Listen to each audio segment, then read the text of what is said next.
Thank you once again for tuning in. I'm just going to be adjusting the panelists a bit as we're going, but starting from top left, moving over, starting with you, Corinth. Why don't you tell us all just briefly a little bit about yourself and kind of where they can find you, what you're about? Mostly just in the Crucible's Discord server. I like to yell at a lot of people there, especially Andrew. I like yelling at Andrew a lot. On Twitter, I think I'm Corinth at Basil I Lover, and yeah, that's basically it. Two massive criticisms for you right away, Corinth. How about you use your big boy voice? Let's start with that, and then also, well, I don't know. I think that's enough. Synth, nice to see you back on the Crucible. You just made your recent re-debut on here. Glad to have you back. Why don't you do the same thing? Sure, what's up? I'm Synth. You can find me on youtube.com/SINTHE. I mostly debate ethical topics, do philosophy stuff. Today we're doing an ethical topic. It's veganism, so it should be pretty interesting. Vegan Gains, nice to see you back. Long time comer to the Crucible. Has done a lot of debates on the channel. He's also live streaming right now if you'd like to watch it from his perspective. Same thing with Made by Jim Bob. Vegan Gains, go ahead, do the same thing. Just kind of briefly tell everybody a little bit about yourself, where they can find you, what you're about. Yeah, so I run the YouTube channel Vegan Gains. I mostly talk about, vegan-related topics, but I also do political stuff now, too. And of course, if you want to see my beautiful, amazing body, you can also check me out on OnlyFans.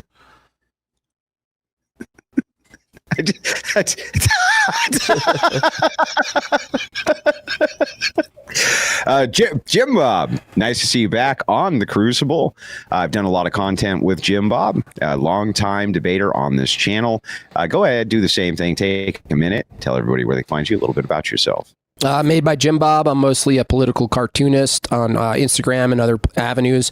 I have a channel, The Made by Jim Bob Show, you can find on YouTube as well. I do debates, commentary, some comedy, and a bunch of panels as well. So, do you mind flexing, Jim Bob? I feel.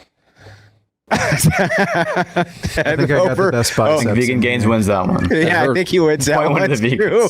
Posh Redneck, nice to see you back. Same thing to you. You just started a new channel. Tell everybody where they can find that and briefly a little bit about yourself. Well, I hardly just started it. I just started posting stuff now that I figured that out. Because I don't just sound like I'm from 1,000 years ago. Apparently, my technological aptitude matches that. So I'm primarily a linguist. I also dabble quite a bit in theology and philosophy. And that's what my channel is about, the Posh Redneck.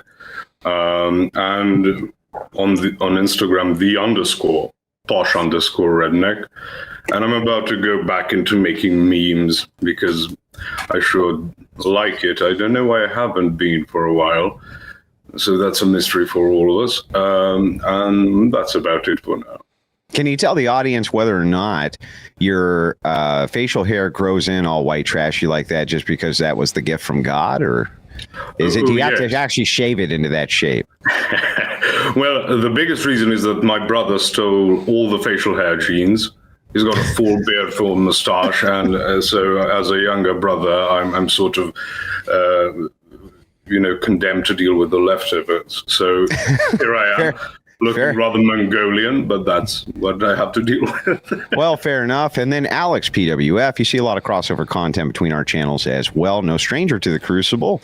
Go ahead, take a minute, shout yourself out, your channel out. Your first time. Go ahead. Andrew's rapidly becoming a degen, so my work is almost done. I run a channel called Playing with Fire. We do a lot of dating advice, relationship stuff, self-improvement, but also we do debates about anything and everything. Andrew has been on my channel a million times. We've had some really, really juicy debates. In fact, one very recently, a few days ago with Destiny. That one's extremely fascinating. So yeah, check it out.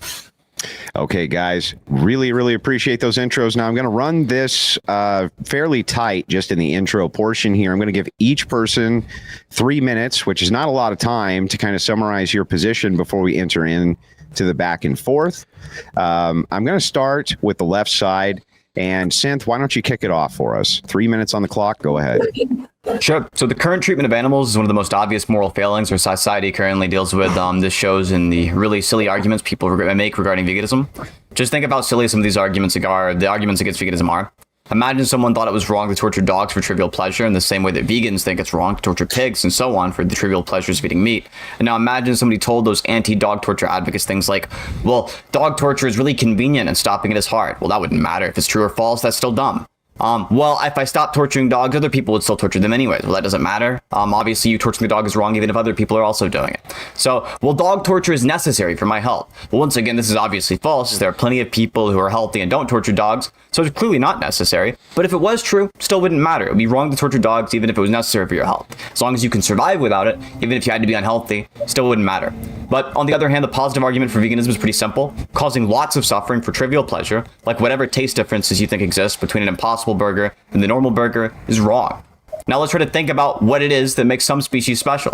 Well, if you're a subjectivist, you just have to convince me that you have some incredibly rare dispositions that most people don't, where it doesn't actually would make you feel bad at all if pigs are living ankle deep in their own shit. Personally, I wouldn't believe you, but if you show me you have some like psychological evidence that's all you mean by morals, I would agree that you'd be correct there. When you say that it's not morally wrong, this is not how I or most people use the moral language, but you clearly have wild dispositions, other people don't. And if you're a realist, you'd have to convince me that some stance and independent reasons out there, for some reasons, just care about who you have the capacity to interbreed with. That seems really strange to me. That's the end of my opening statement.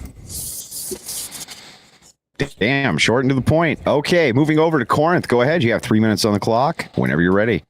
Yeah, I think Synth adequately answered most of the ethical issues, so I think I'll focus my opening more along the health lines. When you look at the health benefits of veganism, the only nutrient that you're going to have a hard time getting on a vegan diet is going to be dietary cholesterol. You're going to be able to avoid a lot of carcinogens, like in red meat, just by virtue of not eating that. You're going to have lower rates of things like cancer because of that. You're going to have a much more sustainable version of a diet by, as well as going on to the, I'm sorry, that's not a health issue. That's going to go into environmental issues. You're going to have less need to transport food via trucks, which is going to lower greenhouse gas emissions, which is also then going to lower the chance of external risk like climate change, just by virtue of having less transport. And you're going to also have every single nutrient you need in a healthy diet on your vegan diet. I think that's the really short part of where I wanted to go with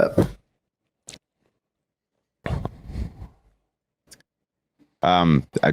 Just real quick, guys. Yeah. Who's typing? Oh, sorry, I'm typing a lot of shit. Don't type. It's like my biggest pet peeve, right? Don't type when other people are talking. It's just super. It just drives me nuts. Okay? I'll just mute myself when you can type. All right, fair enough. Vegan Gains, go ahead. You have 3 minutes on the clock whenever you're ready. Yeah, so I think everybody in here agrees with the idea of fundamental human rights, and I think everyone in here probably believes that we should be logically consistent.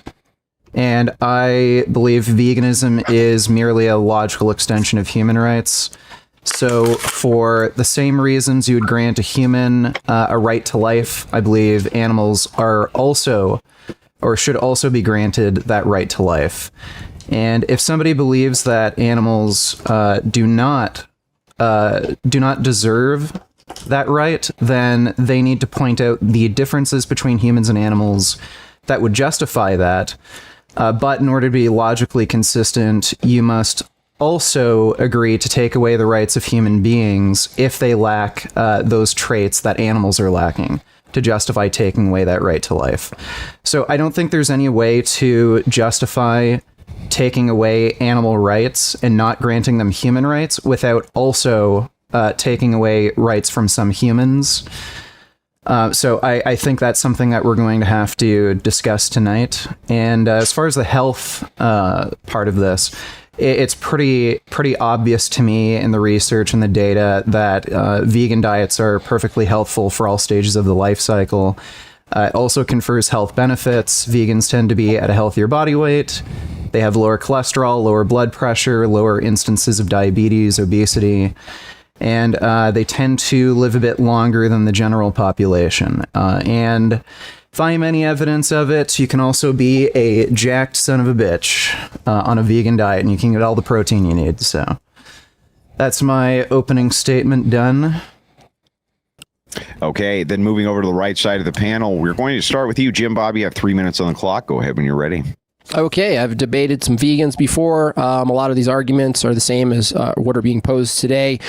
They start with assumptions like there's rights. They start with assumptions like there's ethics, and they can ground those things. What I found every single time is not only can they not ground the concept of rights in their paradigm, but they can't ground even, they can't even present the difference between a human being and an animal in their paradigm. The attempt to equalize an animal and a human being doesn't answer the question of why should we treat an animal more like a human being and why don't we treat human beings more like animals? This is unanswered in their view. The difference they're going to try to argue is sentience. If this comes up, which it probably will, they're not going to be able to tell you between a crustacean, a crab, or a weasel. They're not going to tell you where sentience starts to begin. Further, if we can recreate sentience and place it in man-made objects, suddenly you're going to have to bite the bullet on house rights. And so I hope we get to house rights tonight. That's my opening. All right, appreciate that very much. We're going to move right over to Posh Redneck. Posh, go ahead when you're ready. So we have already heard appeals to a consensus, like saying we all would agree that we shouldn't torture dogs. First of all, I couldn't give a damn, couldn't be persuaded to give a damn. Secondly, that bears no consequence on the debate tonight, because we are supposed to be having, as Jim Bob said, a way to ground our ethics. And if we're going to ground our ethics in materialism, well, that's going to be difficult, as we will explore tonight. But also, as we talk about consequentialism, I plan on testing our counterparts here as how far they're willing to sacrifice their taste buds for the sake of either the planet or for the sake of the well-being of animals, etc. But it's going to be quite a bit of nuance here, because as far as I see it, any ideology tends to break down on specificities, because veganism is an ideology. It's not a moral system. It isn't anything of the sort. It's an arbitrary set of applying and then also removing restrictions whenever one sees fit, and however one's moral intuition, or rather taste, tends to bring them.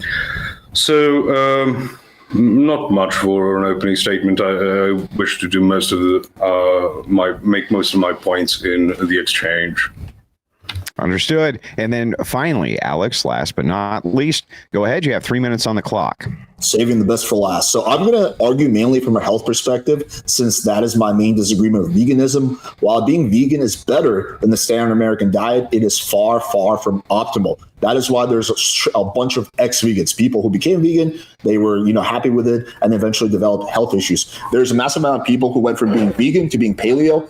I don't know anyone who went from being paleo to being vegan. So the switch is always in the direction of like, okay, I got to add some kind of animal protein to my diet, some kind of healthy fast. In order to be vegan and be healthy, you have to supplement a bunch of things. You cannot just eat a pure vegan diet and get all your vitamins and minerals. You have to supplement B12, iodine, omega-3, and a whole bunch of other things. Versus if you eat a paleo diet, you don't need to supplement anything, right? That's the big difference. So if you need to take supplements for this diet to give you the minerals you need, then that by default shows you that the diet is deficient in certain things that your body needs to function. Just one other statistic I'll throw out there. According to an NIH study, people on low-fat plant-based diets ate fewer daily calories but had higher insulin and blood glucose levels. Blood glucose levels are directly tied to your health, and having high blood glucose levels causes all kinds of health issues. Hopefully everyone on this panel is too young to get that yet, but I have my own bout with I was at one point pre-diabetic, and I can tell you that shit is not good. You don't want to become diabetic, and you don't want to have high blood glucose levels compared to people when they ate a low carbohydrate animal-based diet. They had actually lower blood glucose levels. So there's a whole bunch of science and studies that show the downsides of being vegan. Again, it's better than eating the standard American diet, but there's a step that's above that, which is going to make you much healthier and give you much higher quality of health. Is that your opening, Alex? Yeah, that's it. Okay, gentlemen, I am going to open up the floor to this debate. Before I do, I want to set down just a couple of ground rules for you in the audience. There's going to be contention in both the chat and on the panel. So all Crucible crew members, remember, it's okay to argue in the chat, but keep it at least somewhat respectful and within the confines of TOS. I asked the same thing for the panelists. I understand this is going to be very contentious. I'm not going to break up every exchange immediately, right? Unless there's so much over talking that nobody can understand what's going on. Make sure that you send in super chats via the YouTube super chat function. You'll find the $sign at the bottom. You can also send in via the Dono chat link, which is pinned on the top. If you want to send in to Vegan Gains or Made by Jim Bob, who are both currently streaming this, and Alex PWF, you are streaming this, right? I'm actually not streaming it. I'm not. Oh, you're not? Okay. Yeah. But you can send in super chats to their channels by going to their channels as well. And what I'm going to try to do is allow everybody to pull up their super chats near the end of this debate. We are going to be taking in callers tonight as well. With that, gentlemen, the floor is open. Go ahead. I want that question to the right side of the panel really quick that we kind of we all want answered, which is just what is it that gives humans moral value that doesn't apply to animals? That they are human and not animals. And how do you It's not define in that categorization. Yeah, that's a circular argument. You have to give us your definition of human or give us what it means to be a human. I think it's a higher level of consciousness. Yes, and you can say the Homo higher sapiens level of sapiens, and consciousness. why isn't the categorization of Homo sapiens sapiens enough? So one of you is saying it's the higher level of consciousness, so it's not the species. I'd agree with which Alex. makes sense. Yeah, and you'd agree with Alex that the reason that humans are valuable is because of their higher levels of consciousness? Like, would you say there's a difference between a rat? Sorry, so just to be really clear, a Homo sapiens sapiens is not the same as somebody with a higher level of consciousness. They're a stupid Homo sapiens sapiens, right? Okay, so would you say there's a difference between like a cockroach and a dog in terms of level of consciousness? Yeah, of course, yeah.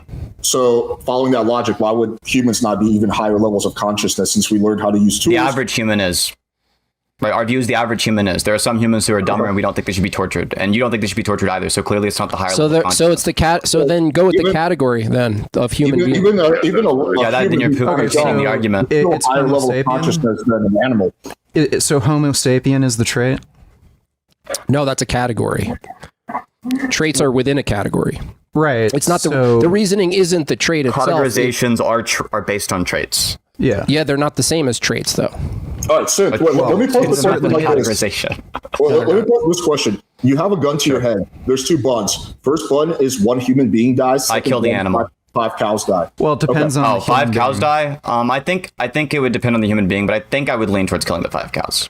Okay, so you, by your own logic, I value humans more than the average animal. Yeah, but if a human was sufficiently stupid and a human was sufficiently immoral, then I would think, kill the stupid immoral person before you kill the 5 cows. You don't know. In this analogy, by the way, it's just a random human. Telling you the average. I know. Yeah, based on the average, I would kill the 5 cows. Yeah. Right, By so the according way, to your own logic, you value humans more than you value animals. Yeah. Yeah, and you value dogs more than you value humans, but you wouldn't rape a dog. Wait, what makes you think I value dogs more than I value humans? I meant the other way around. If I said that, I mean, you value humans more than you value dogs, but you wouldn't rape a dog. I wouldn't. Well, you're talking about sexual. Well, things. you I wouldn't rape a torture a cow dog either. either. But You wouldn't hit a dog you wouldn't beat a dog to death with a shovel either, right? Like, Alex, I would you never kill and cause eat a dog for unnecessary food? cruelty to an animal. Yeah. Sorry, what are you saying, VG? Would you kill and eat a dog for food, Alex? Would I kill? Well, as my life is right now, no, because I have access to food. But if I was trapped on an island and it's like a stray dog and I'm really going to starve to death, I probably would. Yeah. Well, I don't think I would be able to do it with my own dog because I have like a strong bond with my dog. But a random dog, if it's a matter of life and death, yeah. I think I would. You eat like, cows, chickens, pigs. I'm sure you eat like bacon or chicken or like beef sometimes, correct? I don't really like pork. I mainly eat chicken and steak. Okay, right. So, like, what's the meaningful difference between, say, a cow and your dog to where you're fine with killing the cow? I have a bond with my dog. I don't have a bond. What about with other people's dogs? What about stray dogs? You wouldn't eat those either. You wouldn't. Well, no, like I said, if I was in a situation where I was starving, I would eat that stray dog. Well, we're not You're not talking in a about situation a where you're situation where you're starving. One meaningful difference is that a dog doesn't know what a meaningful difference is. Okay, I don't well, think that's neither going do to some be. people. That's not a meaningful difference because Alex values the dog as well. Alex isn't going to pretend that it's okay to beat dogs with the shovels like you guys are, right? Alex understands that there's a true answer there, which is it's wrong to beat dogs with the shovels. It would be wrong to torture a dog if you didn't have to. What if that was the obvious answer? Is the truth. What if, yeah. I think we got to draw a distinction between killing and like torture, right? Like, I don't think anyone who's anti-vegan is in favor of like torturing animals, Well, right? sure, Now, you can make the argument that factory farming. Well, you can make an argument that factory farming is torture, but the way around that is you don't get meat from factory farms, which I don't. You eat like grass-fed, pastured cows. Grass-fed is going to be usually capos as well. That receive yes, but they're not kept in tight Yeah, places. they're capos as well. It's a higher quality of life, and it's grass fed only means they're being fed forage. It doesn't mean they're not being confined. Right, but there's different. Not all farms are the same. There's factory farm meat, and then there's pastured animals who live on a farm who have a decent amount of acres. Right, so there's a difference there. But I think that if you want to make an ethical argument about like, hey, I think it's better overall ethically if you don't eat meat, I wouldn't disagree with you. I think it's more ideal if you don't kill any animals, right? But my whole argument my whole argument is you don't agree or you do agree? Oh, I completely agree. And I think you have the obligation to do the best that you can with the situation you're in, right? Well, that's the thing. It's like, where do you draw the line? Because like just the best you can. Well, all the clothes we're wearing, all the clothes you guys are wearing come from factory farms, factory, whatever factory shit. The best that you can, hold on, Alex, the best you can do. Let Alex finish that sentence because I actually want to engage with that because I think that's an interesting all the clothes we're wearing and the iPhones we have, some 7-year-old Chinese dude made it, working 12 hours a day. No. Yeah, so two issues with this. One is it's not clear to me that sweatshop labor is actually bad for the people involved. I think that's a weird myth that we have. I think that these people, really? if you boycott their products entirely, now they have no job. It's a lot worse to have no job than working in a sweatshop. I think the change that needs to happen is you need to have those changeover. You need to have change in places like China where they have better working regulation. Us boycotting those products is going to make their lives better. Yeah, that's a weird, wacky. They're you working. can make the same argument about cows and farms. Well, wait.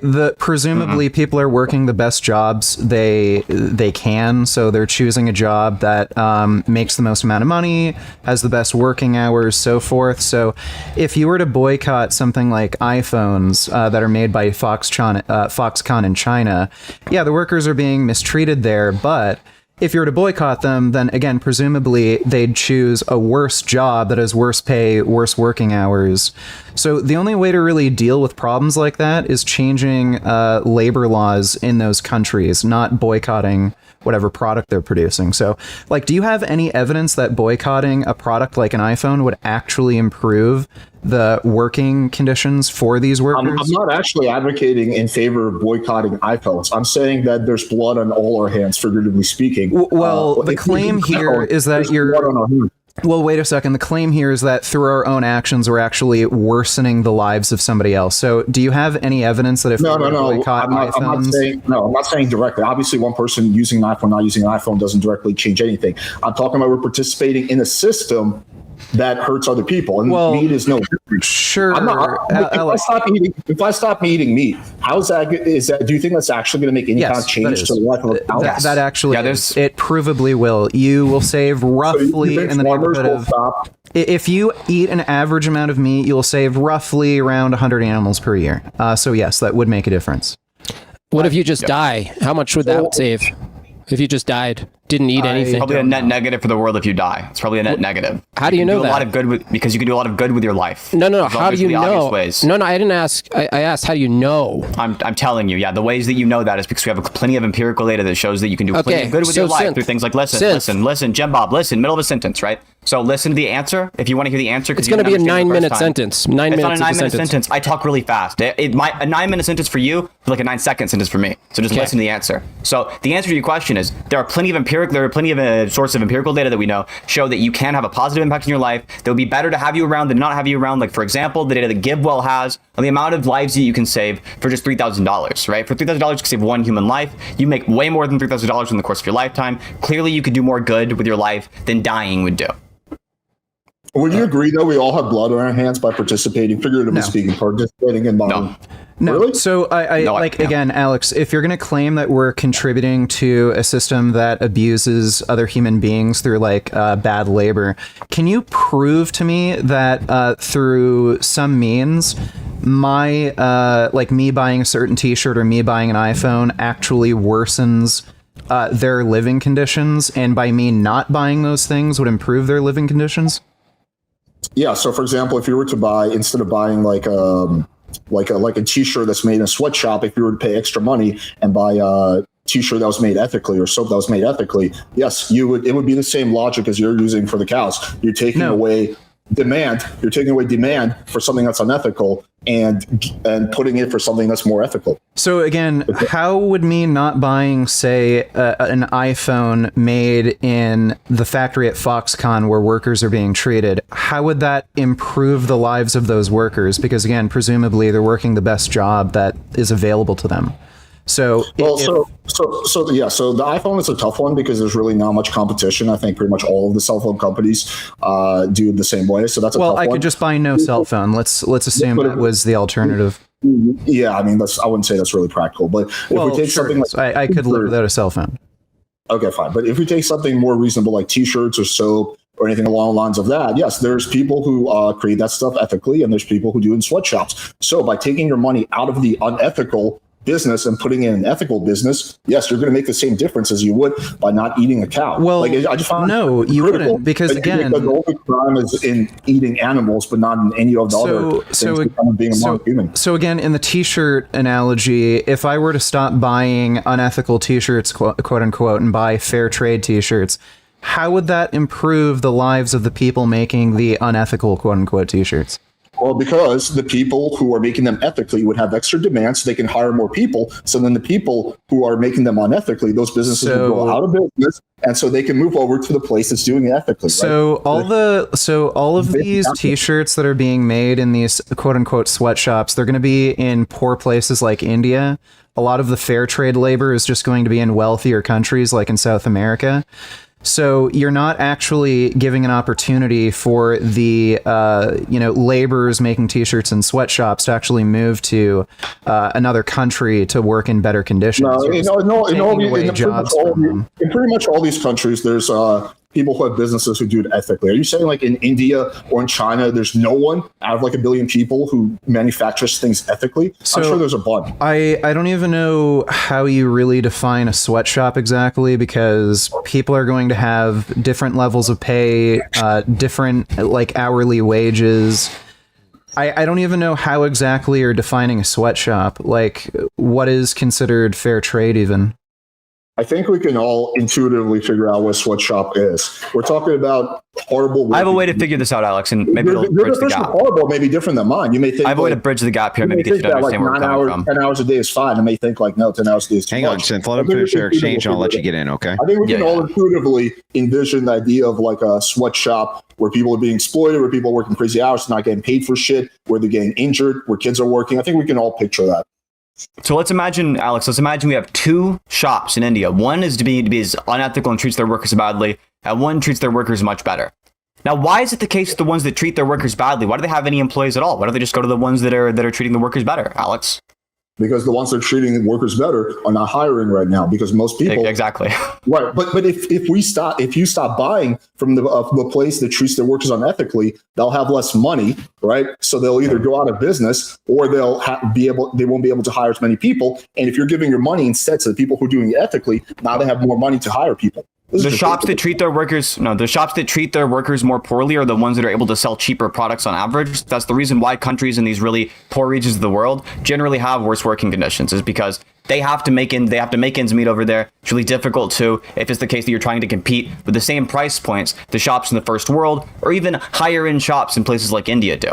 The higher end shops that have the more expensive clothes and so on, they're not able to gain as much income because people don't want to shop at the places that have more expensive goods, because not everyone has the money to. So if you want to spend your money on something that's more that's his point. Then his point doesn't make any sense anymore. It doesn't work. How many vegans do you think? He's saying support the ethical one, and they'll have more money. If you keep the ethical one costs more. So you don't have it's not a one-to-one equivalency, right? You can't just take your money from the cheap place and go to the more expensive place. No, he didn't. So you can't just he take your money said from. what? This is hang on, this is hang on. basic Guys, posh, hang basic on. entry level econ. Hang on. Let's let Posh get in his, what his argument is, and then Synth, I'll let you respond. Go ahead, Posh. Right. I think point is rather tangential, but I'm saying he said give extra money to support the ones who treat their workers better, meaning pay more for the same product because to support the ones who treat the workers better. So and then if that's what he's saying, it doesn't work anymore. The argument no longer works. If you're the argument no longer works if you're saying you should pay more, right? Because now you have less money that could be going towards other things that are more good than the differences are between the different working conditions there. So the difference between the working conditions in one sweatshop in India and another sweatshop in India where the working conditions are slightly better, the difference is there. In terms of the price you're paying, you are not getting as effective. It's not as effective of a charity as taking that same money you could have spent and then spending it on something like GiveWell. So it makes no sense to do that. It's economically silly. Worth noting. Okay, let's say you have a business. Let's say you have a business, right?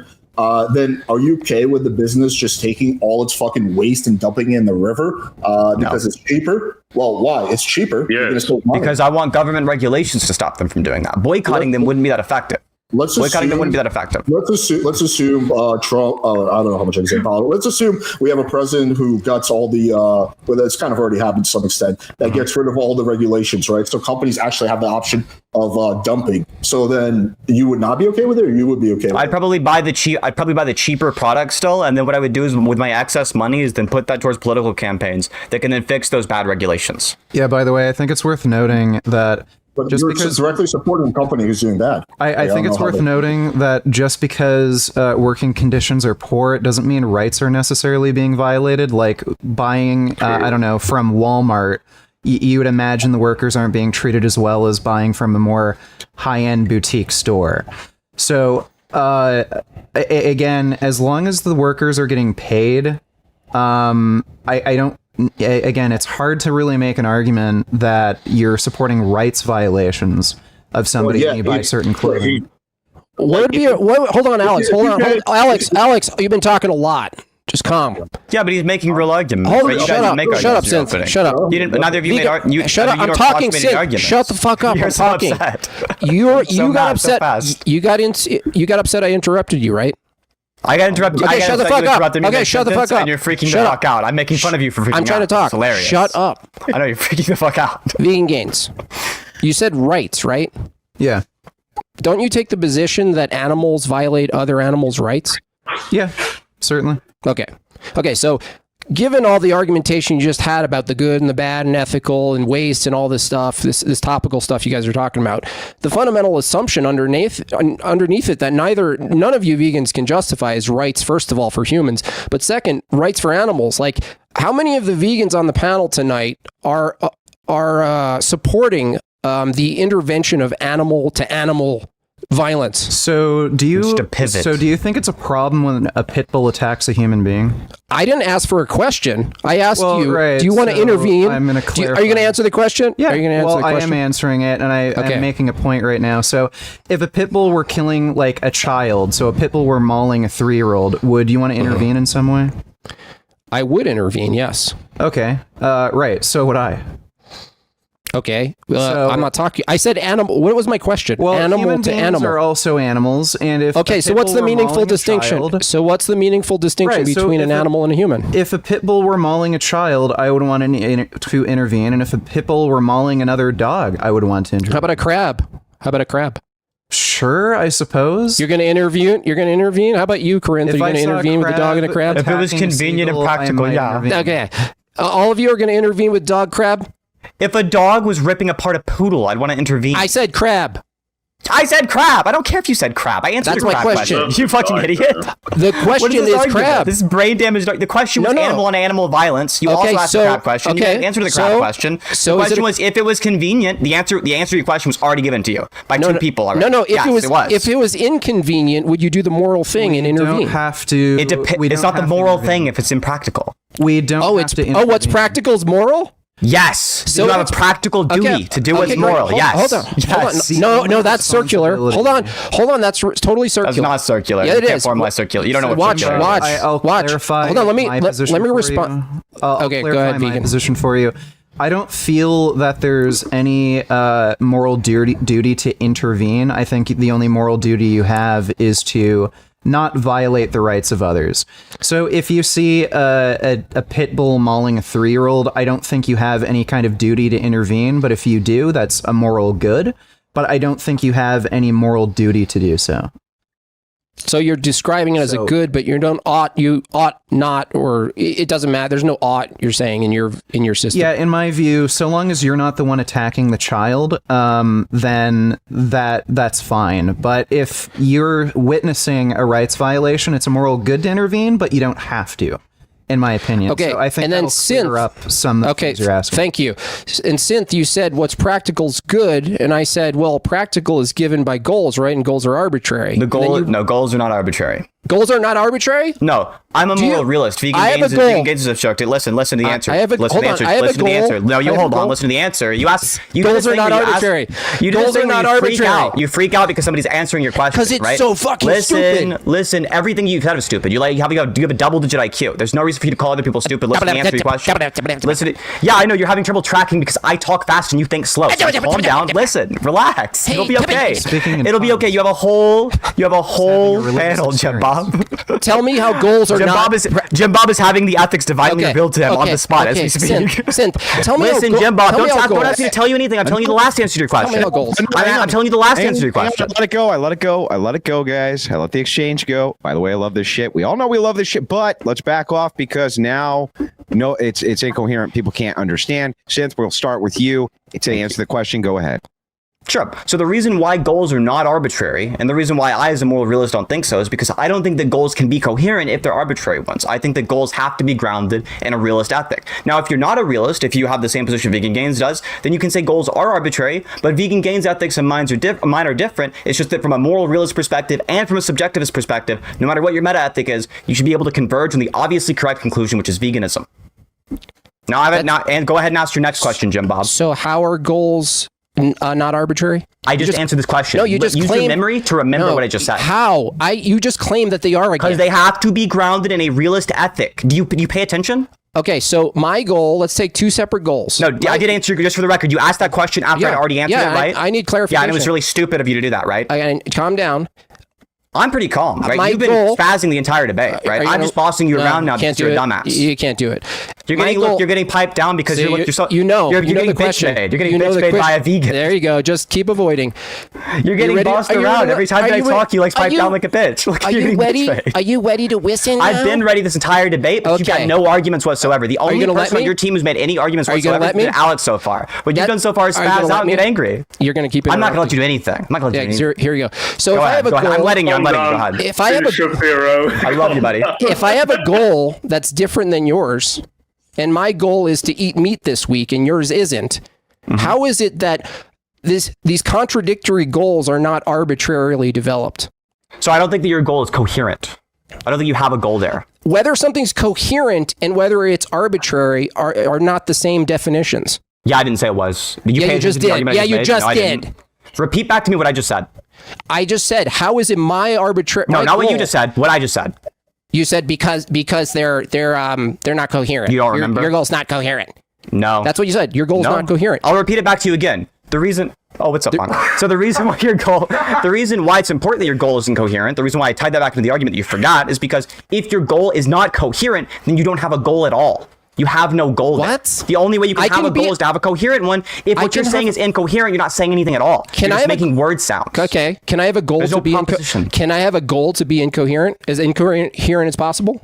Can you have the goal to be incoherent? Yeah. Yes. Can you have the goal? Under what modal scope? Under what modal scope? I asked you. Under yours. I'm asking you under... I don't have a modal scope. Can I have a goal? You can't answer a simple question. I'm asking you a clarification of your question. You can't do it. Okay. This is a simple question. Can I have a goal to be incoherent this week? Go ahead and answer the question that I just asked you as a clarification of that. Is it a modal scope? Is it a modal scope? I didn't ask you, is it a modal scope? Just answer the fucking question, dude. I don't know what your question is. Can we get clarification? How do you not know the question? Can I have a goal? Because I need clarification. Can you logically? Can you physically? Physically, you can have a goal. Logically, you can have a goal. Can I have morally, a goal? No, you can't have a goal. Morally, no, you can't have the goal to be incoherent. I didn't ask morally. I said. Yeah, that's why I asked you to clarify the modal scope. You didn't clarify the modal scope. That's why I asked you, dummy. Can I have a goal to be completely logically inconsistent this week? You just asked that question several times in a row. And what's I the answered answer? your question. Is it a yes or a no? I just told you I gave you a bunch of different modals, dumbass, under a bunch of different modal scopes that you could have been using. I can't answer if I can tell I gave you the answer to your question. It's a yes want or to clarify? no. I gave you 3 yes or no's depending on what you meant, dumbass. Enough. We're not getting anywhere here. Fucking idiot. With this Brain damage, moron. But we're not getting Can anywhere I here. ask a Hang on. question to shift it somewhere? Yeah, Go ahead. sure. Go And then ahead. can I go after Posh? Yeah. Hard. Okay, so can I ask the vegan side, do you season your food? Yeah, Yeah, Why? to make it taste better. tastes good. All right, are you aware of the fact that you need entire industries and transport and all sorts of, industries to produce these, and that you are damaging the planet and are also bringing, depending on what type of seasoning you use, bringing all sorts of animals to the peril of death. You're condemning them to death. If you use sugar, especially, you're going to need a lot of agriculture, and that's never good for a whole host of animals. So why would you not sacrifice seasoning? Is every argument you guys are going to make just going to be too quick? That like every Are single you going to dodge every fucking thing we say? Hang on. Yeah, Jim Bob, it's like you haven't made any arguments. I just let him ask. It's not a tu quoque because I don't feel condemned by your condemnation. So I'm saying, why wouldn't you apply what you're doing? What? Yeah, so we're So what not. I'm saying is, So I can answer that. okay. So Go ahead. I'm not a consequentialist. It's entirely possible that, say, something you do could produce more harm. Doesn't necessarily you're violating rights. So say It necessarily produces harm, doesn't it? well, no, I wouldn't even say it necessarily produces harm. But Cultivating sugar does not something- necessarily kill animals. well, no, it doesn't necessarily. It very likely will end up killing some animals through some sort of process of manufacturing, but I don't consider those deaths Or rights transport. violations. Yeah, I don't consider those deaths rights violations. How What's the so? difference? What's the difference to the cow if it was murdered through accident, or was it like if it it's still dead? Yeah, the No, it's difference not to the even by cow- accident. Sorry, Alex. Sorry. I'm sorry. But, Posh, let vegan it's answer not- the question. You guys just constantly but- talk but over the other side and complain you're getting interrupted. Pipe down, Posh. Calm Let vegan down. answer. Calm down. Yeah, Hang pipe on, down. It'll be okay. Let the other side answer. So You're right, incidental but I want to deaths. say, So I don't incidental. agree with change. Alex's qualification. It's not accidental. It's a necessary consequence of having industry and transport. I worded It's that not incorrectly. accidental. It's Yeah. a necessary. okay. It's not direct, but it's indirect. Wait. That's what- Indirect, So indirect I is correct. want to clarify. I want you to clarify. When humans get killed from crossing the street and getting hit by a car, is that an intentional death? No, I'm saying indirect. So I'm saying if you Indirect, get that's it. incredibly drunk and start That's- driving, you are putting people in danger. Sure. But even that does not necessarily result in the death of animals. But agriculture does result in the death of animals. Well, so why not driving minimize results in the death of agriculture? people. So, Gentlemen, like, hang would on that one same second. One principle second. apply? 1 second. I have to point something out. Posh just lost 5-man points because he got smoke eye. I had to point that out. I saw that, Posh. You didn't get it past me, fucker. Anyway, go ahead, guys. Go ahead. Fenian. But also, I'm saying, yes, with transport, you will get human deaths. Yeah. But not necessarily. But you will necessarily get death from agriculture, animal death from agriculture. Okay. You need pesticides. You need to keep away all sorts of pests. Yeah, I don't see a including problem with that. Cute, fluffy ones. Yeah, Well, I I don't think- see I how think that's why a do? rights violation. I think Posh is actually making an interesting point that I haven't thought about. Like, what is you guys don't want direct animal deaths, which I understand from your philosophy why you don't want that, but it seems like you're completely okay with indirect animal deaths that are not necessary, because for something like spices or sugar, you don't have to eat that, right? That's not For the required. sake of taste buds, by the way. Yeah, it's just so you're not okay with people killing animals Spices directly. do have health benefits, so You could Okay, argue. let's take sugar, something that you do not need to put in your diet. So you're not okay with people killing animals to please their taste buds directly, but if they're doing it like they're buying sugar and that kills animals, that's okay. Like I don't understand what's the difference. Yeah. if the cows So again, in one instance, some of these deaths are going to be with pesticides. So I would just consider that as protecting property from. You could say what is equivalent to a burglar. The only practical way to deal with certain insects is to, again, use pesticides. There are some pesticides used against like birds, but they don't actually kill. They just taste bad to the birds. They have like some weird grape flavor that birds don't like. I know that's a pesticide that's commonly used. Vegan, none of that answers the question. If all you vegans, you stopped eating sugar, you could save a lot of animals. Yeah, again, Yes, I don't that's my consider point. those deaths a rights violation, and there is such thing as veganic farming. It's not very common right now, but it is a method of farming that eliminates animal deaths. I would like to use something like that in the future. Sorry? Sure. But what's the difference between the cow? Yes, how Yeah, do they avoid animal death? so they just use different methods. There are like sometimes it's a complete enclosure, so animals literally cannot get to whatever's being grown. So when you don't need to use something like pesticides, you don't have any animals get into the plant. So when you like harvest them, no like field animals could get killed. There are things like that. Right. Ideally, But- we would use that sort of farming, but again, I'm not a consequentialist. I would prefer that sort of farming be used because it would reduce deaths.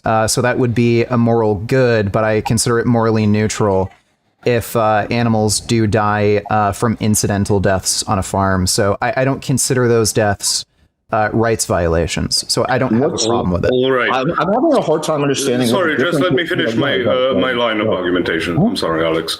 No, go ahead. But you're also implementing a lot of industry when it comes to processing, sugar and salt and all the other spices, and transport, which require fossil fuels. If not so, then electricity, which also needs to be produced and is also problematic for, depending on what type, can also cause a lot of harm. In fact, does cause a lot of harm to the environment. So again, it would seem to me that if you wish to be consistent, you would wish to minimize any type of animal death unless it's necessary. And this is completely unnecessary. It is merely for the sake of pleasure. Yeah, you're not understanding my ethical values. I just told you I don't consider these deaths rights violations. It would be a moral good to say, I guess, not buy certain spices at least, like sugar, because you would reduce like transport deaths or something like that. But I don't consider these rights violations. So what I am a deontologist. I don't really focus on the consequence of my actions. I just think about not violating the rights of others. And since I don't see how I'm violating the rights of others, I just don't see these if industrialists refuse to put certain filters on their plants, and that causes damage to the surrounding population, you would not see that as a problem. So, yeah, that could be considered a rights violation if the degree of harm gets to a point where it could be considered a violation of rights. You could argue. So there are standards for industry to put smokestacks at a certain height, to use filters on emissions, stuff like that. Some plants, something like plants that. around. But again, some like these sorts of things are things that are going to be controlled with regulation, not from boycott. But again, you're sort of saying you want the government to do it. I understand that. But on the other hand, I'm saying it's superfluous. It's completely unnecessary. And if you wish to make an exception for medical reasons, then you can do that. But you're sort of saying, no, it's generally acceptable and one should not care about the consequences. No, if I want to open a plant and it's very profitable for me and I treat my employees well, so be it if people around in the neighborhood, suffer all sorts of, get all sorts of diseases from being exposed to the toxins. Sorry, what type of plant are we talking about? any type of industrial plant. You know, Okay. you can have. So, for example, not very near, but not too far away from my home city, there's a pesticide plant. Okay. And you can imagine that's not a particularly healthy place to live around. I've not seen any evidence that pesticide exposure is harmful to humans, but if we're talking about industrial plants that have pose health risks to humans, the biggest one would probably be animal agriculture. Especially pig farms. So they they literally spray shit into the air. People who are Let me squeeze one question in, because I think it goes directly in your point. So I'm a little confused. Why is an animal dying from a burger, for me or Posh eating a burger, worse than an animal dying from manufacturing sugar? Either way, that animal right to life was violated. So why is the burger death worse than the sugar death? So if you look at the amount of deaths that occurred from traffic accidents, I believe it's somewhere in the neighborhood of 30 to 40,000 in the United States per year. So you would only need a few decades to actually match the amount of deaths in the Holocaust. So do you think there's a difference between the murders in the Holocaust versus the road accidents, the deaths from road accidents? Can we just use a different word than that? Whatever. Not that you can tell word. us. Whatever different word you want. We can use the word. Burnt offering. Yeah. Because most of the deaths from car accidents, unless someone was drunk, were unavoidable. It was like an accident, something happened. Versus sugar, can absolutely be avoided, right? It's not necessary for you to eat sugar. It's probably better that you don't. So oil is 100% avoidable. So no, I don't know how you can make that claim. Like again, there's 30 to 40,000 traffic deaths per year. I don't know how you could claim that's all of those are avoidable. I'm not saying all of them. I'm saying a good amount of them are unavoidable. And the ones where someone is drunk, that's why we put those people to jail if they drink and drive, right? Well, we look at people who drink and drive, and we're like, hey, that's wrong, and you're going to go to jail for that. Yeah. Again, what type of deaths are you talking about? Like to produce sugar? Like what exactly are you talking about? I'm just piggybacking on what Posh Redneck said. I don't know specifically. But like, are we talking about from pesticides? Are we talking about like mechanical harvesting equipment, killing an animal? Like, what are we talking about? Why would it matter? The cow is dead and it could have been avoided. Okay, like the one requires the explicit rights of the animal to be taken away, and they're getting systematically bred into existence and then murdered, versus an incidental death where the animal could have moved out of the way. They could have chosen. Hang on. We're not talking about someone running into an animal. We're talking about cows or animals, whatever animals they use, being used in like doing like fucking 20 hours a day of like manual work and carrying big loads and then dying from that. We're not talking harvest sugar. We're not talking about accidents. Well, hang on, guys. Wait, Alex, you two, listen, because it's kind of become a bit of a 2v1 pile-on. Please give Vegan Gains a chance to answer your questions before you give follow-up questions. Go ahead, Vegan Gains. Yeah, so I just want you to clarify what deaths in the sugar industry you're talking about. So are we talking about deaths from pesticide use? Are we talking about deaths from mechanical farming equipment running over an animal? Are we talking about sugar being transported?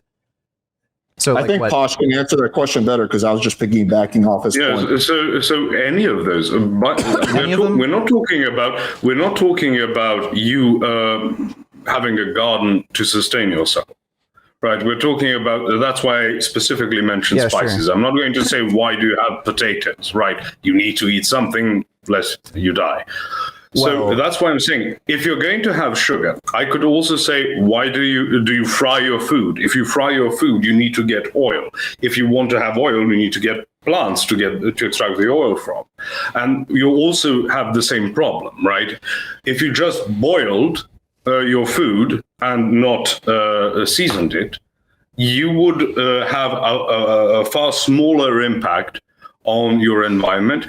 A lot fewer animals would die. Yeah. And you would still not lose anything in terms of sustenance. I understand. Only taste and preference. Yeah, so I understand what you're saying, and I already answered. I'm not a consequentialist. So I'm not looking to reduce the amount of harm I'm committing to the absolute greatest extent. I am only trying to avoid violating the rights of other beings. So if I buy sugar from a factory that got their sugar from a plant that uses mechanical farming equipment that, I don't know, ran over a rabbit, I don't consider that a rights violation. That's just an incidental death similar to a death that you'd maybe see in a traffic accident. Okay, but do you if think we that- wish to analogize it to a traffic accident, would you remove breathalyzers, for example, and punishing people for driving drunk? No.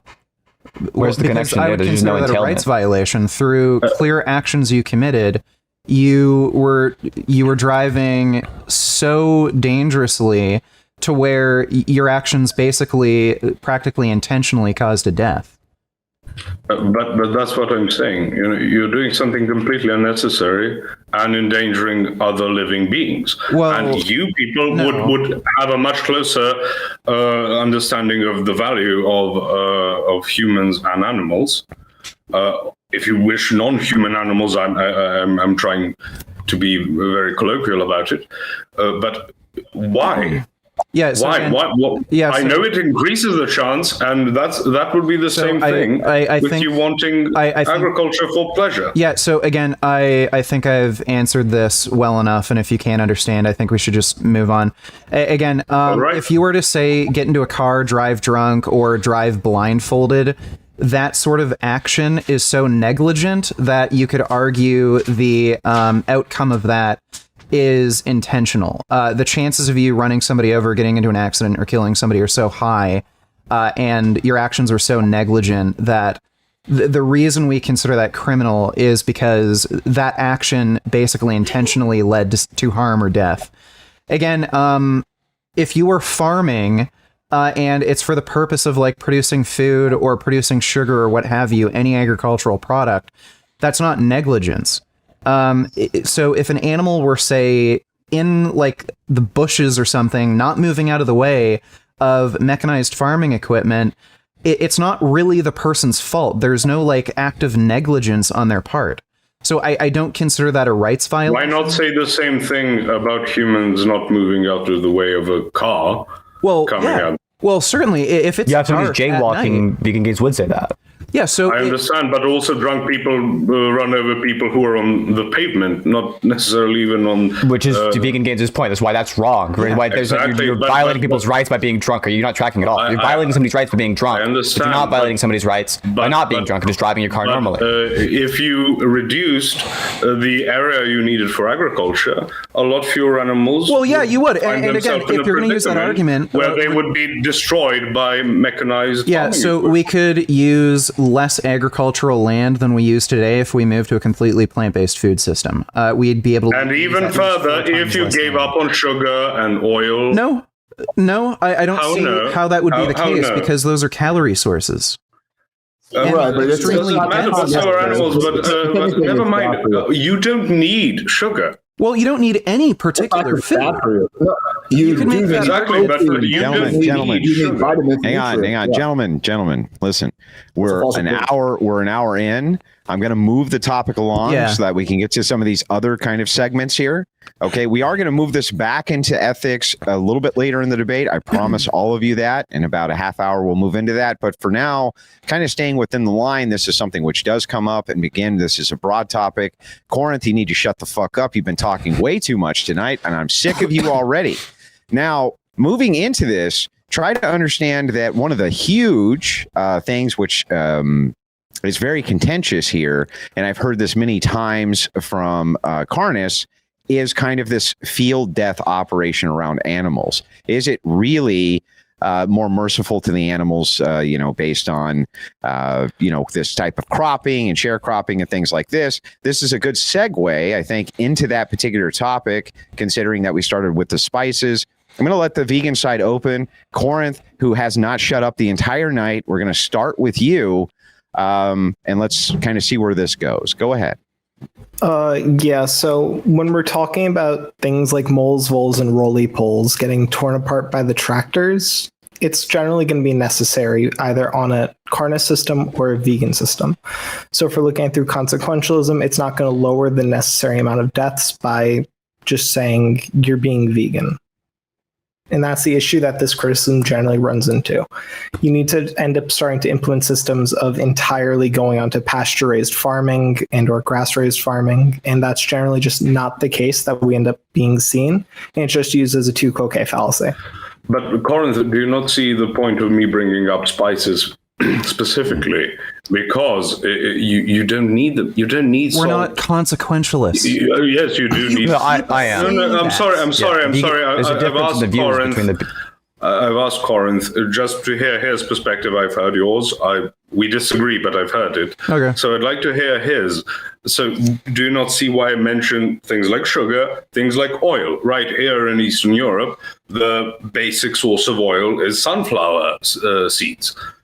Right? We get a lot of fields of sunflowers. If we only boiled our food, we wouldn't need any of those.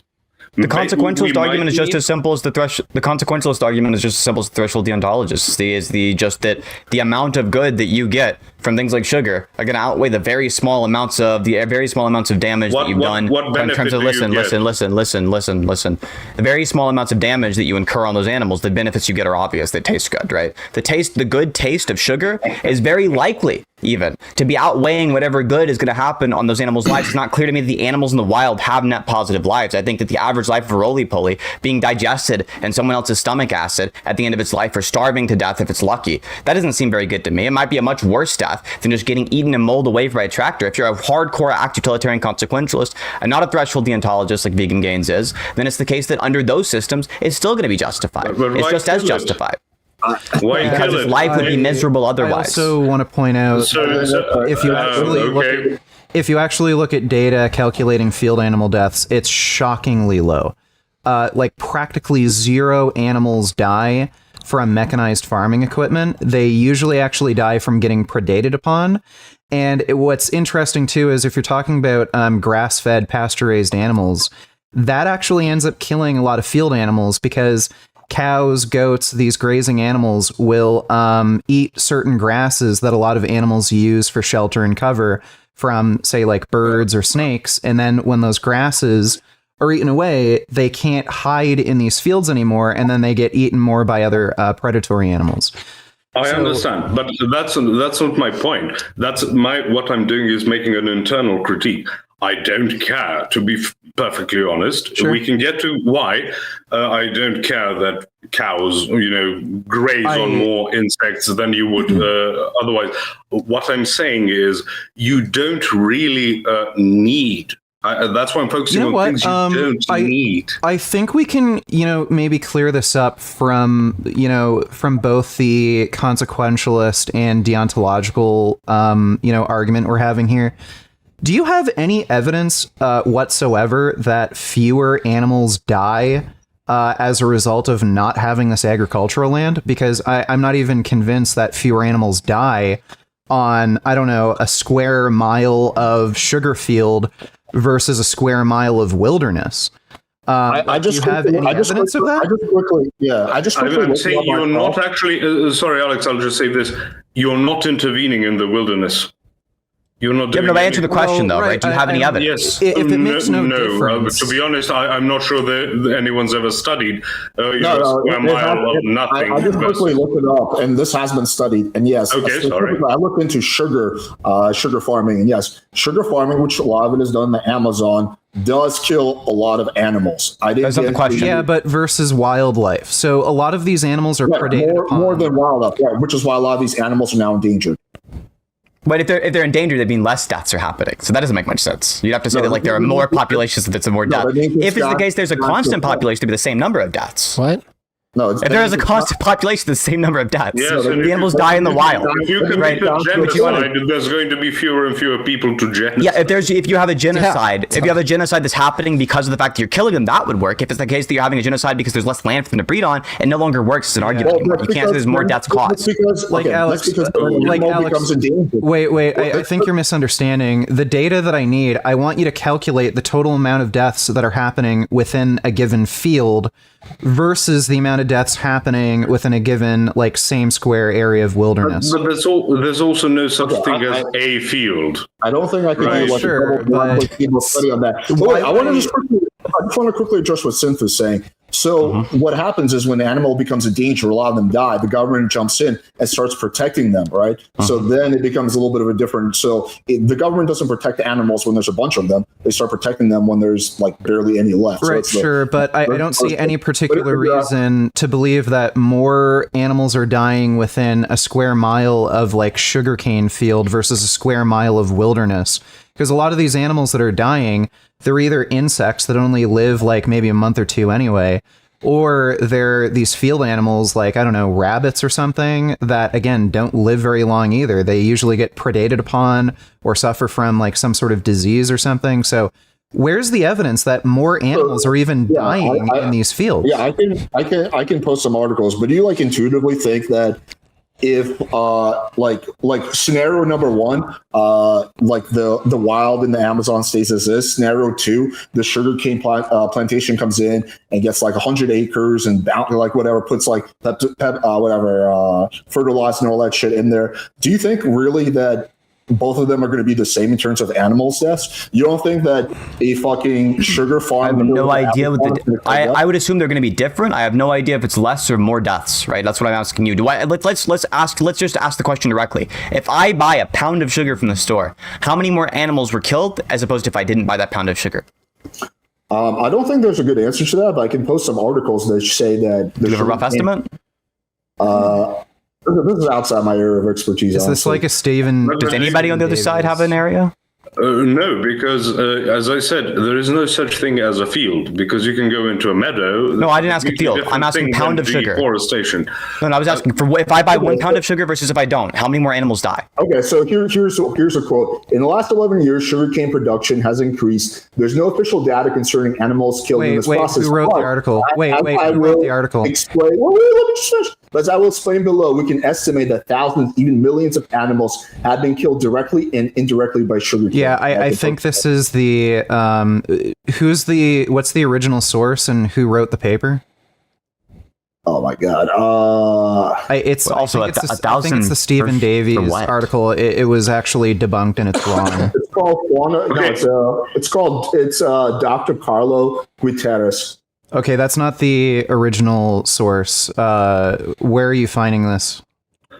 I can post the link. It's called fanalytics.org. Okay, so this might get around to a dance too. If you want to put that in the private chat, I'll put it up so that they can all have access to it. Right, but let's say hypothetically, we could prove that more animals die. More than what? Would you therefore, if you ate sugar, right, for your pound of sugar, if that contributed, because we all know that's not how actually economies work. We talk about demand and you just need to know supply. the cumulative. Yeah, you just need to know the CEV. Just give me the CEV of a pound of sugar in terms of animal deaths caused. Right? Just give me the cumulative elasticity. If we can prove that, would you then change? If you could prove how much, it depends, right? If you say that like 1 roly-poly died in a bag of sugar, then I think it's probably the case that on utilitarian grounds, more good comes out of that bag of sugar in terms of taste. I don't see how pleasure is a good outside of personal preference. Yeah, you disagree. You're making an internal critique. It doesn't matter what you think, right? You're making an internal critique. You said. Okay, but so how many animals would need to die per pound of sugar? Yes. If a cow died per pound of sugar, then I would be like, that's pretty bad. If a human died per pound of sugar, I'd be like, that's like insanely bad. Okay. So it just depends on which animal. Depends on how. Animals. I know it depends on which animal. Humans are a type of animal. Cows are a type of animal. Pigs are a type of animals. Roly-polies are a type of animals. Some are more valuable to me than others. How many insects would need to die? It would depend on the insects, but if you say like a roly-poly, quite a lot. And it wouldn't be. I actually don't know what a roly-poly. How many roly-polies need to die for you to stop eating sugar? So if you told me that a billion roly-polies died, I'd stop eating sugar. No one's actually provided evidence that more animals are actually dying due to sugarcane production. I just posted an article. Than otherwise would say in the wild. And again, that's not an original source. That's just an article on blog. So what would you say on direct involvement? Sorry? Like, what kind of source do you need to see? What would you say with the critique of direct involvement? Like what? It doesn't matter. Like, if humans didn't exist, all types of animals would die, right? Sure. But there's no argument here anymore. Like, if you can't answer how many animals are going to die from a pound of sugar, even having an approximate answer, if you can't give me an estimate, then there's just no argument at all you guys have. You're just asking a bunch of weird, irrelevant hypotheticals, like how many would need to die? Like, I don't know. A billion would be enough. One wouldn't be. Directly involved in the deaths of these animals. Yeah, so again, I can answer that. If you run over a person, so yeah, I personally can answer that. Yeah, okay, so even if we're directly involved in the deaths, I don't consider us committing a rights violation, and especially when you consider like no one's provided sufficient evidence that more deaths are even occurring as a result of us, growing sugarcane.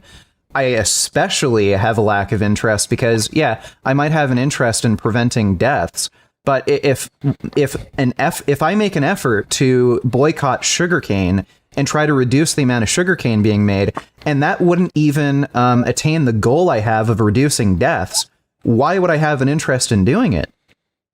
Okay, what kind of evidence would you need to see? You didn't like my article, so what kind of evidence would you need to see? So first of all, I want you to provide original sources. What you did was you provided an article written by an anonymous author, I think. There wasn't an author mentioned. No, his name is like right at the top.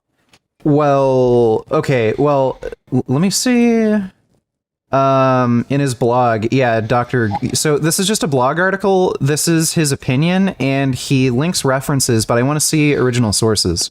So the original source would be some of the evidence. So yeah, some of the original sources would be the evidence like that is maybe linked in the article.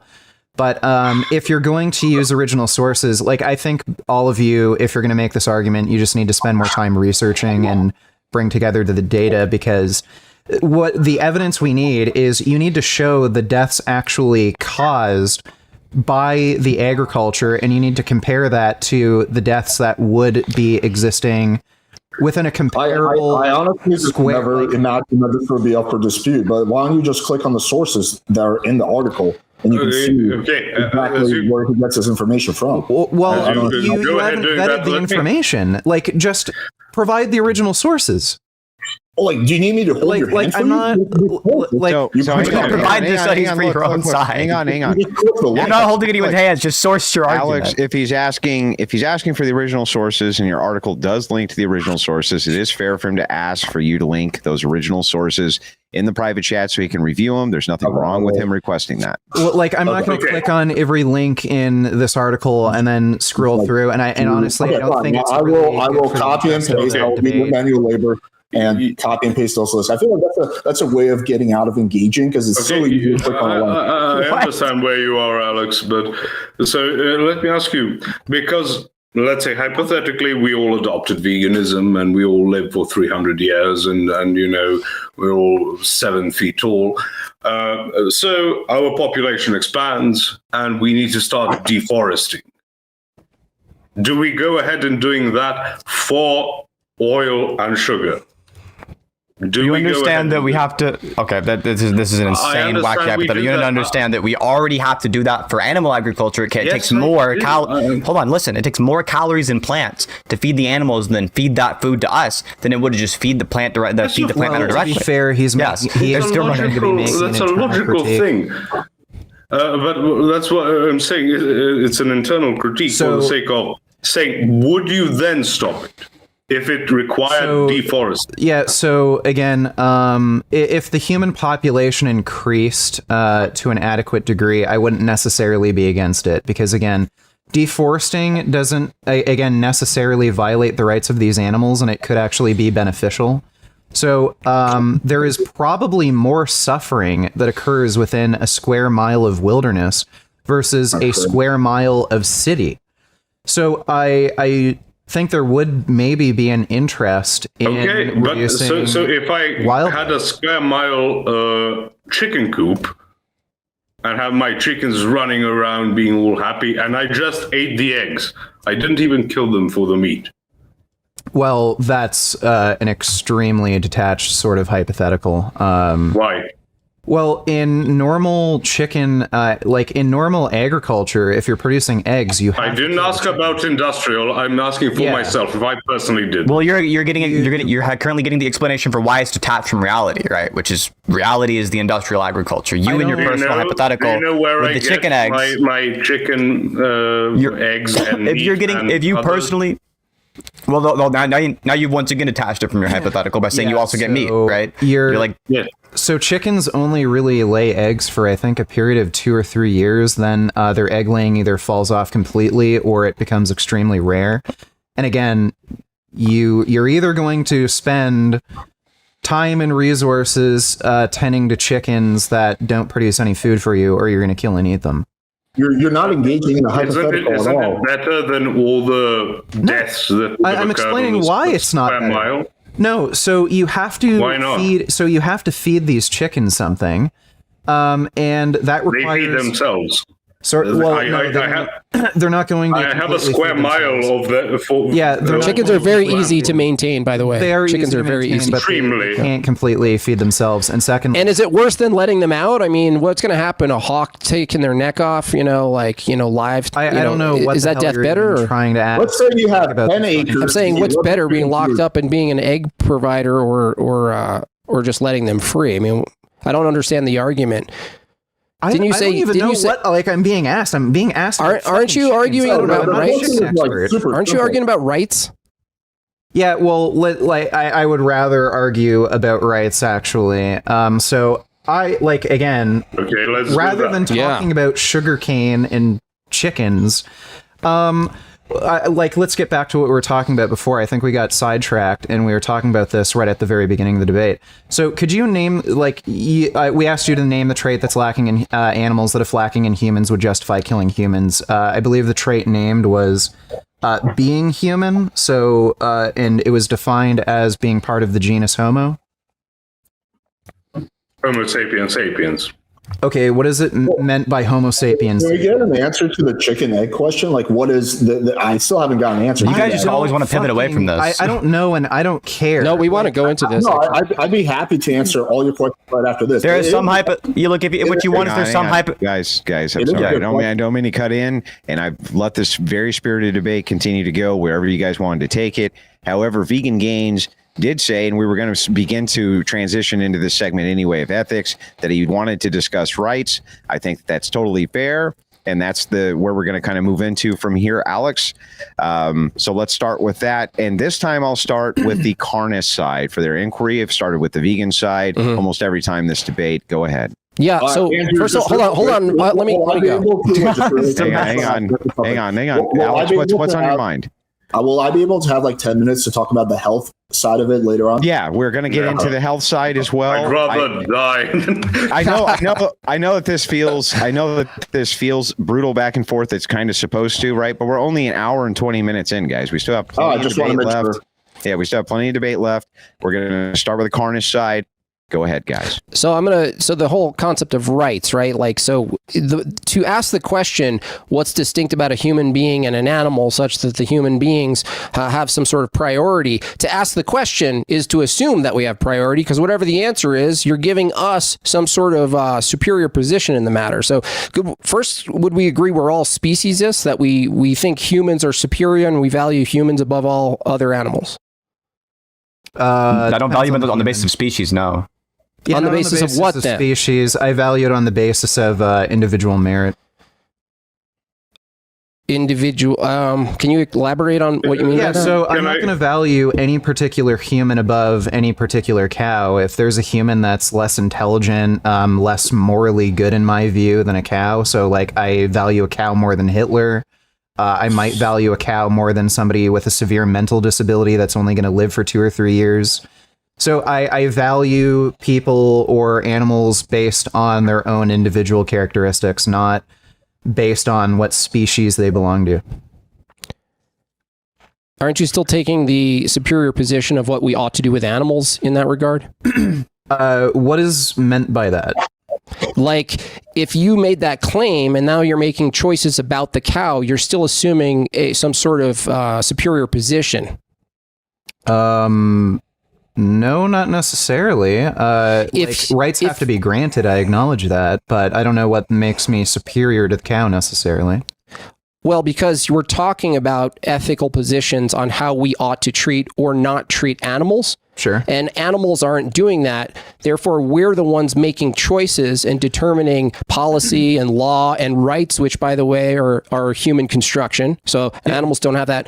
So if we were to determine rights about animals, you would agree that we're still necessarily valuing humans above all animals, given that we're determining what rights are for animals. No, we're not necessarily valuing humans above animals by doing that, but I don't see why it would matter either way. Again, I believe in the principle of human rights, and it just seems logically consistent to me to include animals in the human rights code. And the consequence of animals having rights would be that you would actually, in some instances, intervene with animal-to-animal rights violations. Yeah, certainly. Like if I saw a pit bull attacking a human, or if I saw a pit bull attacking another dog, or if I saw like a pit bull or a wolf or a coyote, I don't know, attacking a turtle or something, then yeah, sure. What about a mouse? Yeah, sure. Is there an animal? Is there an animal we can go down the line and suddenly it doesn't apply? Or so yeah, other carnivorous animals I might not intervene. So if a dog was attacking a coyote, I would probably see that as a net good because it's a carnivore killing another carnivore. Insects, so like anteaters. The difference in sentience to me is just so massive between like an anteater and the ants or whatever insects it's eating. I think I would just allow an anteater to eat insects, especially since ants are also carnivorous too. But even assuming they had non-carnivorous insect prey, the sentience gap is so massive. Would you count insectivores as carnivores? Yeah. So mice. Well, there's no such thing as insectivore. You're either a carnivore, herbivore, or omnivore. Okay, so that's what I asked actually. Yeah. So mice aren't worth protecting, therefore, and nor are chickens, by the way. Yeah, it depends on what type of mice or rodent you're talking about. There are omnivorous or carnivorous rodents, and there's ones that are herbivorous. Well, they eat each other as well, so... Yeah, I know some, like, mice parents will eat their babies. I know that happens. With cats and dogs as well. Well, I don't know how common that is in the wild. I know that is something that's observed only in captivity, at least in some species. But, yeah, To clear this up, I'm only interested in killing carnivorous animals if it would lead to fewer rights violations. There are certain circumstances where it would actually lead to a greater number of rights violations. So I think that might resolve some of the questions you ask.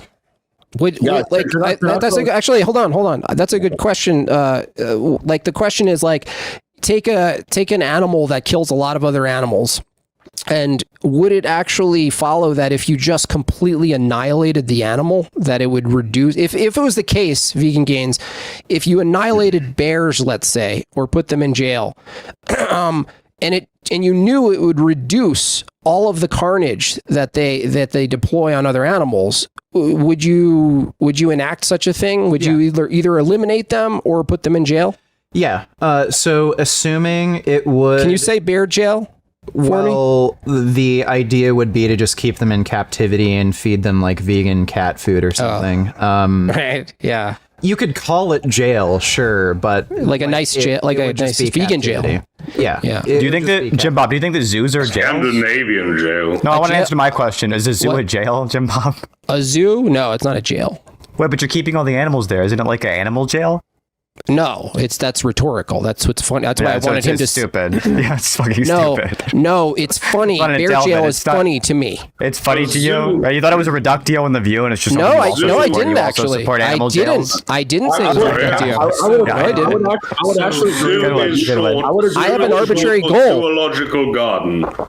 Okay. So it's a Thank you, gold- Posh. You really helped the argument there.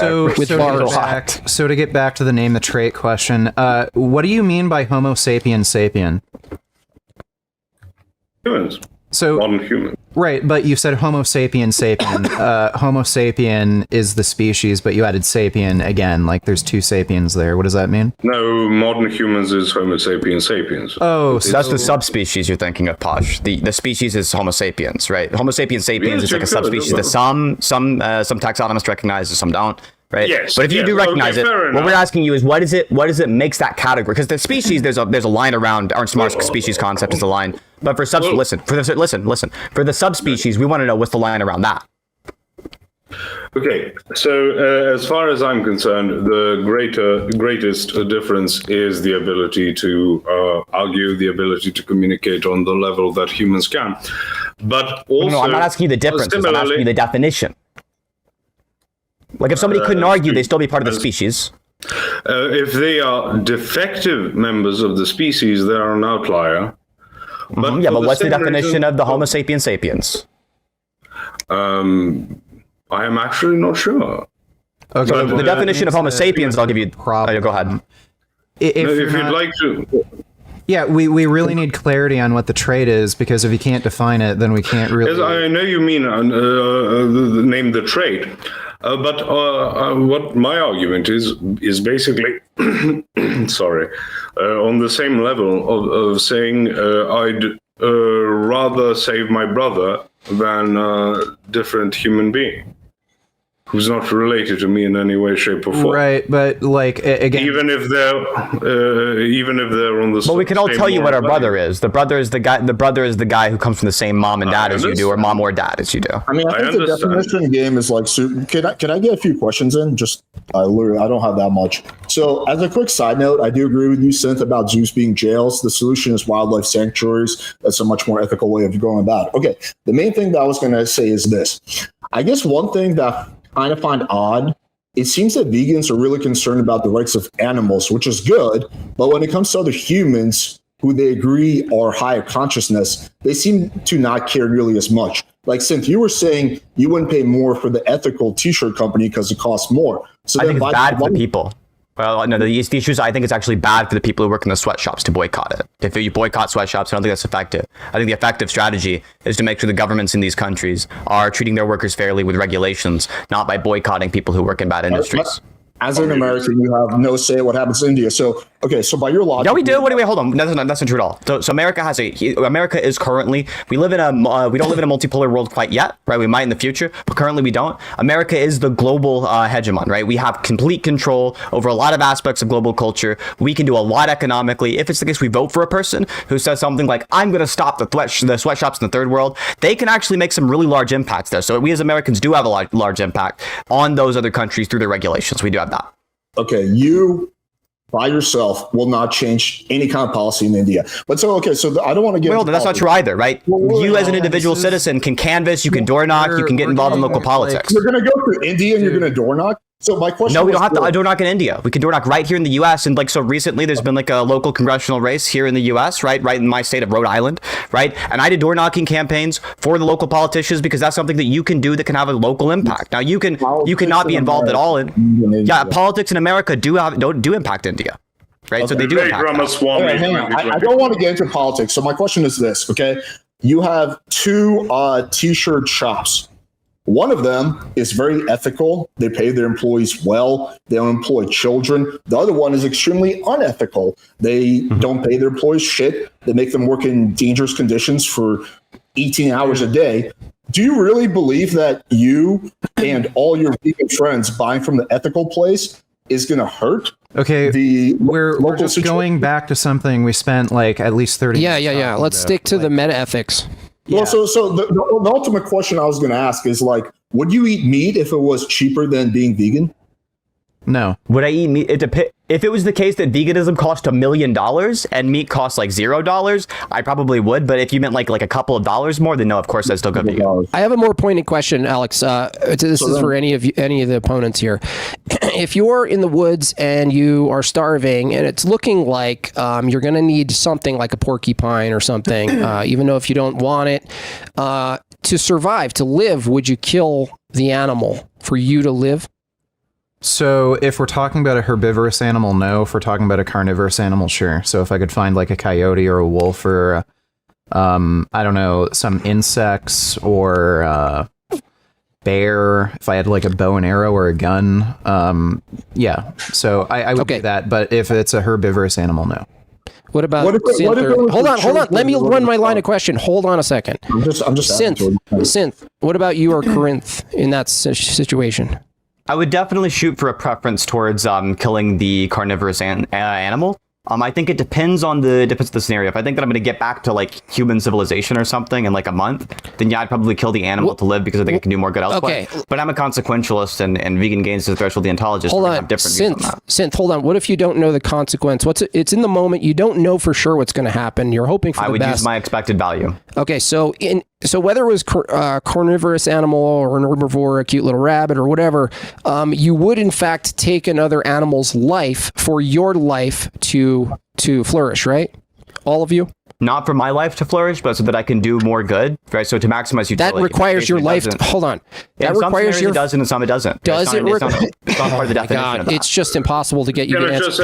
I need to go to the. Because you don't understand, Jim Bob. You try not to understand. Let me ask. No. Trying to understand. You're just so squirrely. It's disgusting. You want to hide ambiguity, and I make sure to clarify everything. You don't like that. Can you give me my line of questions so I can have a conversation with a normal person, please? Okay. So it has nothing to do with our own lives flourishing. It's the ability to enact instrumental value on expected utility. Wait a second. Do you have to be alive for that value to... You don't have to flourish though. Okay, so forget survive. Let's say survive. I misspoke. It means survive. To get to instrumental value. So survive. Let's just cut all the long form descriptions. Sure. Would you say survive is an adequate term? As a means for enacting instrumental value, yeah. Okay, so all three of you would do what it takes to survive, given that you might have a chance to implement some other higher value in the future, but you're not sure you can, but at least in the moment. This is why we clarified this for you over and over again. I'm talking to Corinth. Am I talking to you or Corinth? Yes, you just said all three of us, dummy. You said all three of us, dummy. All three of you. All three of you. That means all three of us. Is Corinth three people or one person? So the answer is yes, that's all it takes. Can you count? Can you count, Jim Bob? So will you kill an animal to survive? Yes or no? If I can reasonably expect to return to like normal civilization, be able to enact that utility in like a reasonable time frame, yes. If I don't expect that, or I have no reason to believe that, probably not. Okay, so why in that moment is the animal's life more valuable? What is it about you guys, from your view? Like an act in the moment. Hold on. What is it about being a human that makes your life more important than the animal you're about to kill for some potential future value? Being a human. It's not about being a human. It's being able to enact instrumental value at a future point if we can reasonably expect Is it required to be a human to even have the concept of value of the future? No. Okay, let's go into that. Okay, if I was a mutant and I had different DNA and I was technically a different species, yes, that's not reality. That's begging the question. It's not reality that I'm not a human. That's called hypotheticals, dummy. Yes, it is question begging. You don't know what a question begging is. You don't know what question begging is. No, question begging is when you make an argument. So what's in question is... Hold on. What's in question is, can other animals, any other animal you can think of, establish value claims, value judgments about reality and about the future? Yes. So, of course. Certain animals will starve to death to protect their children. How do you know that's not a reaction? I asked for a value judgment about what's happening, not a reaction. Okay, well, there's no way to necessarily know exactly what an animal's thinking, but we can assume or like make judgments based on their actions. It seems like they're making some kind of value judgment that their children are more important than them. Okay. When a wallaby throws its cub, I think it is a cub in English, to the dingo dog, do you go to the wallaby and say, "You bastard, you complete and utter bastard," and then jail it? What the fuck is the connection there? It's like a logical leap. The assumption. If you say those who will protect their young, wallabies famously throw their young to the predator. Okay. So is it making a value judgment, and should we judge it? It might be making a value judgment that it can protect more of its children or protect itself and have more children later. And it has that thought in the future? Well, yeah, likely. I mean, it might be making a judgment there where we could either both die or I could sacrifice one and have more children later. I don't know. Maybe it's not. Maybe it's just instinct. But anyway, since Posh is back, I just want clarification on the trait. You said Homo sapien sapien. Does that mean a wise human, like specifically, or? Well, technically, sapiens in Latin means the thinking one, right? The one who practices thinking, knowledge. So no, I'm not trying to break it down to its etymology. But no, I'm saying the species that we are is what I would value most. And the trait that we have is the ability to have these debates, because I guarantee you will not come across a collection of wallabies discussing what is it proper to throw your young to the dingo dog. Just to qualify, it's not necessarily being of the genus Homo. If we were to, like, I don't know, encounter Star Trek aliens like Vulcans, you would be in favor of, say, giving them the same rights as human beings. I would start by preferring human beings for the sake of precaution. Victory loves prudence and all that. Well, let's say stuff. the alien species was totally friendly. They integrated perfectly with our society, same exact values. Like, you would give them the same rights, right? Yes, why not? Okay, so this is more to do with the actual sapience part of the equation rather than, like, the genus Homo. I'm saying that because in reality that we are grounded in, the only species I know is humans. If you want to bring in hypotheticals, and that expands my definition, I would be willing to consider that, yes. Okay, well, what that sounds like to me is you're concerned with things like intelligence, sentience, ability to think and reason. If that were the case, if you're willing to take away rights from animals for that reason, wouldn't that also logically lead to you taking rights away from mentally disabled people? We do take rights away from them. Well, yes, we do. But we don't technically. On consequentialist grounds, actually. Yeah, we restrict certain things from those people for their own good. Well, they're treated. But not like, the things we do for animals. They're treated more like children, but it's in their own interest. Like if we let somebody severely mentally disabled just let loose to their own devices, they could like kill themselves. So it's protecting a greater number of rights. Sort of like if you let your kid drive a car, you know. Well, we value them as us. We value them as us in our category, so that's why, and that's the same for you. I mean, until some threshold happens where you value cows over a human being. So I don't think cornering anybody and saying, "Oh, would you take away the rights for someone to own a gun?" Right? If they were completely whacked out of their mind and demonstrated some sort of behavior that we wouldn't want happening. Right? That would be a lawful thing to do, but. I don't see how the questioning itself doesn't get to the core, which Posh is posing, is that we're talking about a category of beings, and inside the category of beings, our capabilities of accessing metaphysics, for instance, or making value judgments, both past, present, and future, argumentation, moral reasoning, prayer, pondering philosophy and whether God exists. Are you able to eat mentally disabled people, though? No, because they're in our category. What matters again is back to the category, and we pivoted back. Well, yeah, because it's not a trait. Let me to continue the line. Are based on traits. You can't have a category unless you have a definition for that category. Particulars are underneath something universal. Those are traits. Would you treat a human being who acted like a dog, like transpose it, like going around licking people's faces? Right, humping people's legs, just killing all sorts of small critters for fun. Are we talking about somebody who's acting like a dog or actually is like a dog in their brain? Well, a dog brain in a human body, Posh? What would be the difference? Well, a dog brain in a human body. Because the way you behave is different than the way you're internally. I could pretend to be a dog. That would make me think like a dog. No. You could pretend to be other things too. If a human being, let's say human brain, emulates a dog, like all the behaviors of a dog, common behaviors that we are, I'm not accustomed to because I didn't see the point of having one. But let's say You know, a human being starts humping someone's leg or licks someone's face. Just comes up and answer the licks question, someone's Posh. face. Answer the question that you were asked. Is it a human brain? Is it a dog brain in a human body? Is it a human acting like a dog? No. I said a human brain emulating a dog. Acting like a dog? It's just acting. It doesn't have some like mental condition that gives it the same mental capacity as a dog. No, just emulating the behavioral patterns of a dog. Okay. How would you treat that person? Like Would that somebody who's person be a crazy? sexual predator?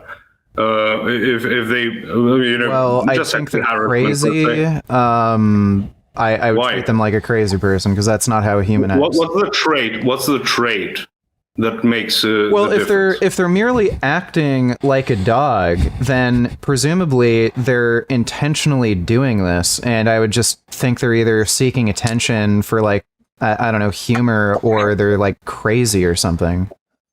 So what is it about a human that you would come to the conclusion that they're but trying? what's condemnable about that? Okay, it's not the fact that they're human, it's that they have the capability to do otherwise. But if they were a mentally challenged human who doesn't have the capability to not, we would say that we would not hold them So as a sexual predator. I'll address this question. It's not about the trait of the category, it's about the individual's ability. And we're grading the individual there. Addressing this directly to Corinth because he needs to speak more.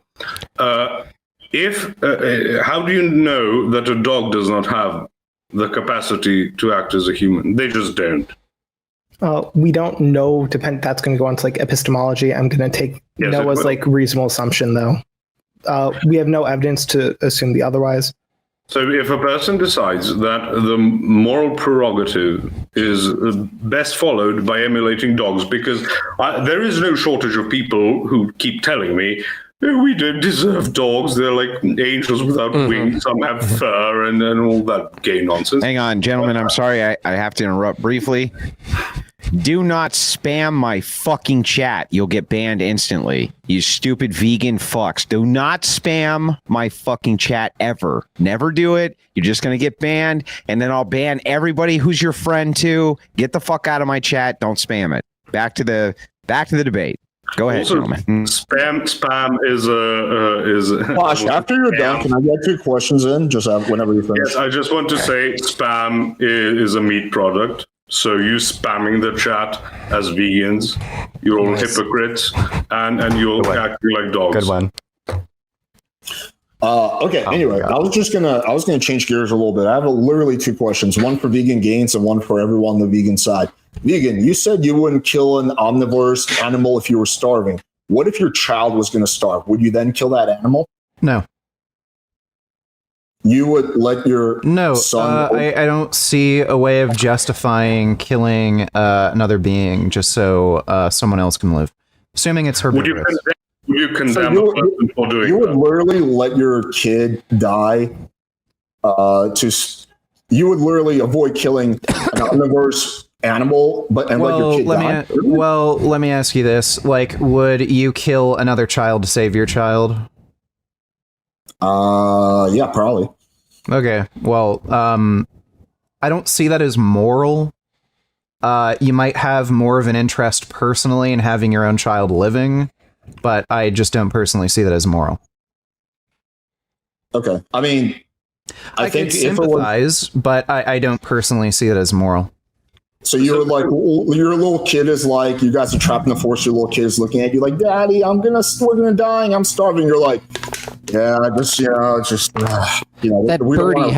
that birdie has a life to live. Well, I mean, you would presumably kill another human being in that situation to save your kid. So, well, the difference is killing another human being, you'll go to jail for a very long time. Well, let's assume that wasn't a circumstance. Yeah, if my choice was my kid versus a random other kid, and I wouldn't go to jail, I would 100% save my kid's life. What if it was 10 other kids? If it was 10 other kids, yeah, I think I probably would. I think any father would. Yeah, like, again, I could maybe sympathize, and maybe if I had children, I would do it if I loved my child enough, but I still wouldn't consider that moral. I mean, hey, if you want to laugh, why don't we ask the other people? Would you kill someone else's kid to save your kid? I think this question. Yeah, I think. So to be I fair, think the problem, since you don't have a kid, it's not really a question. well, no, I think the problem here, is you're mixing up like what you would personally do with what is and isn't moral. I'm thinking of what is and isn't moral, not what I'd. I'm just talking about what would you do? Yeah, what would I do? Again, I've never had a child. I guess like my cat. Would I kill another animal to save my cat? Maybe. Like, I guess. Possibly. Yeah, like, so I don't know. I've never been in an adverse situation like that. But maybe, I would say. Would you call it immoral for someone to do that? I'll just move on to the next question. This is to everyone on the vegan side. How many animals do you own that you rescued from a shelter or any type of other place? Well, it would be like all of them technically. So some of them weren't from shelters. Some of them were from people who are just getting rid of their pets because they couldn't take care of them anymore. But yeah, all of them, like none of them were bought from breeders. Okay, so you have quite a few. Okay, fair enough. Yeah. What about Synth Corinth? How many animals? I wouldn't want to spend my money on that. I think there's better things to spend my money on. But if somebody else wanted to like own a pet or something, I think they should take it to shelter. When you say I have to say based Synth, no pets. When you say save money, you're talking about the up tier. You're not talking about actually getting the animal, because if you get it from a shelter, it's like the up tier is expensive. Yeah, I don't want to pay for dog food. I don't want to pay for other things. Corinth, how many animals do you own that you rescued? Currently none. Okay.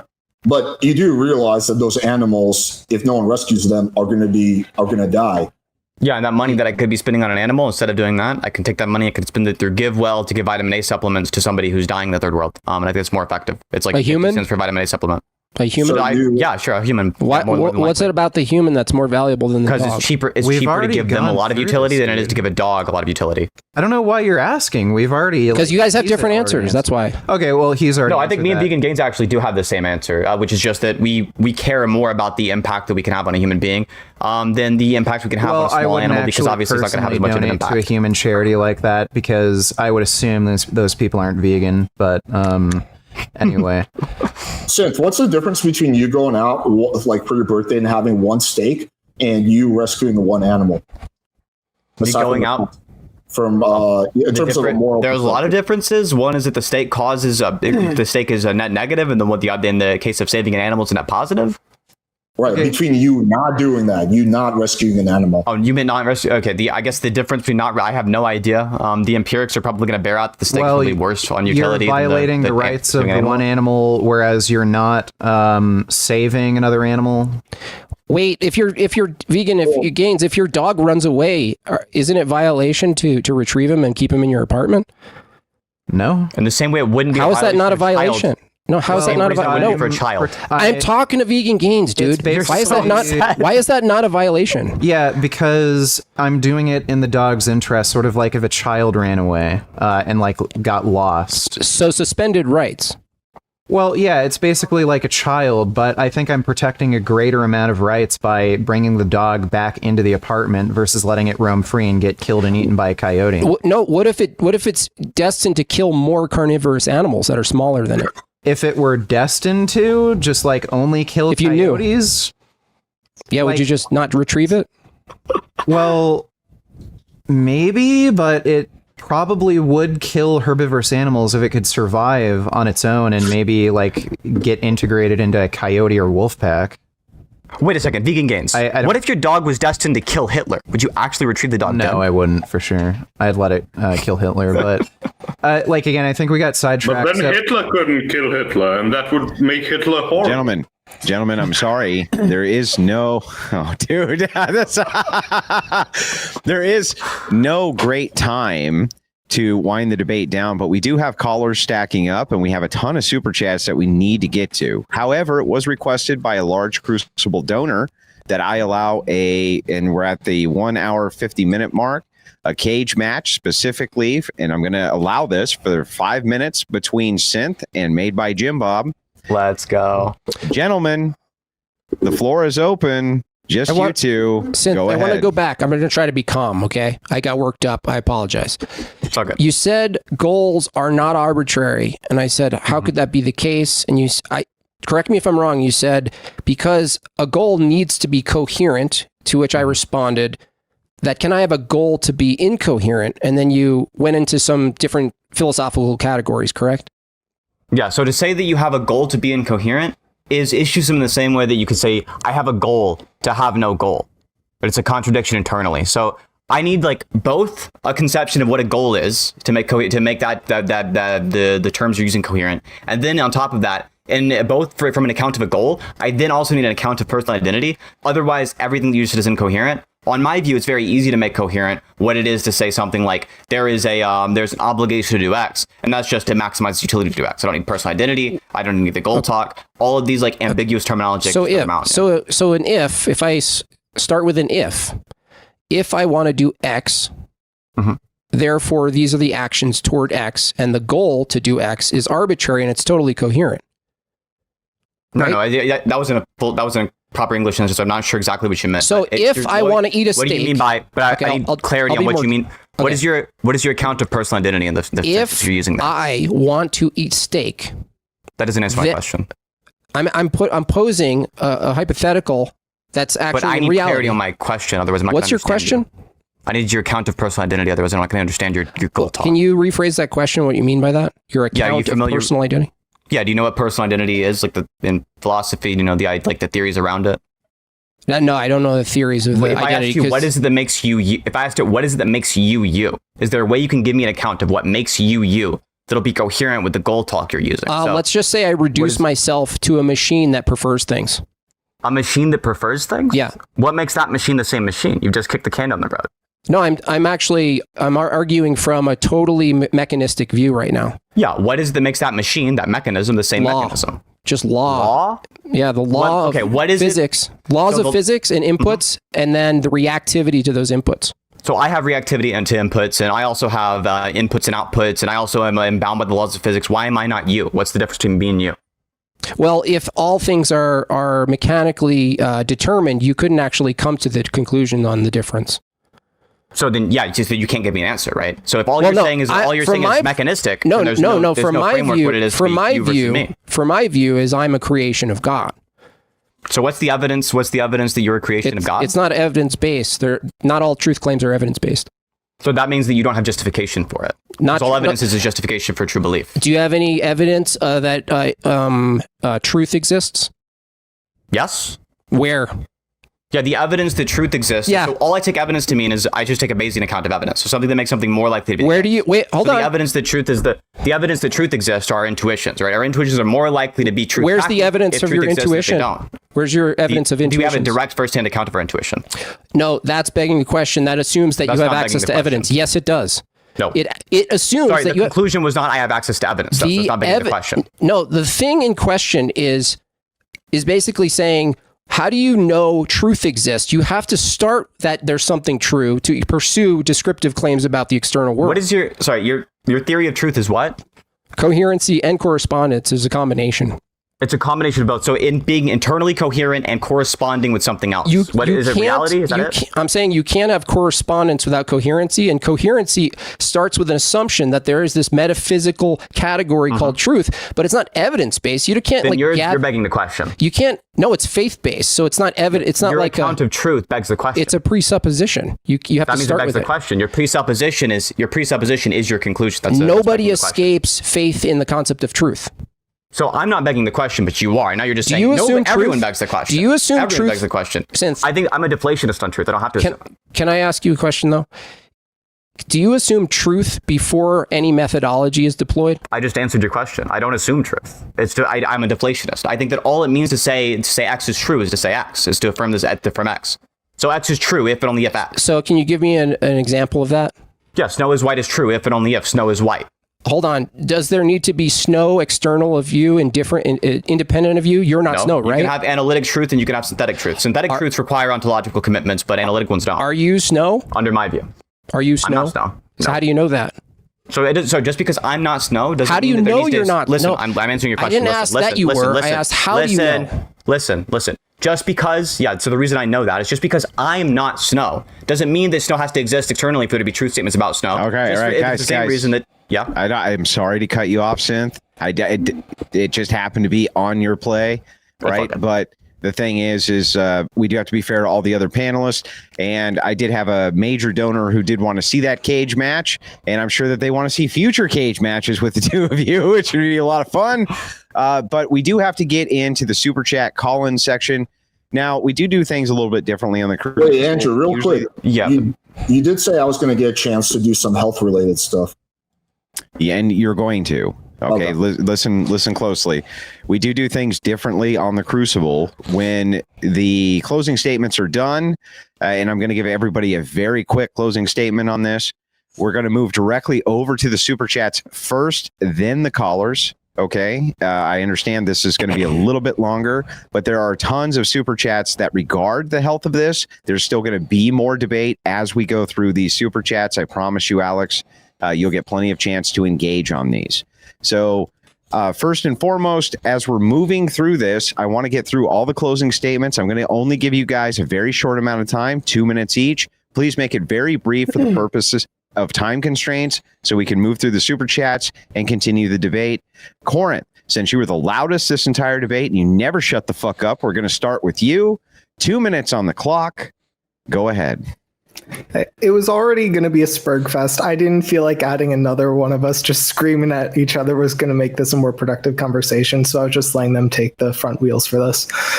I feel like that the non-vegan side failed to provide the trait, or what is the morally relevant distinction between humans and animals. They went down a category. And then when we found out what's that category, members of this category aren't going to actually be defined as members of this category by their own definition of that category. They didn't really have an answer to that, and they still valued those members of the category that weren't falling under their definition of the category.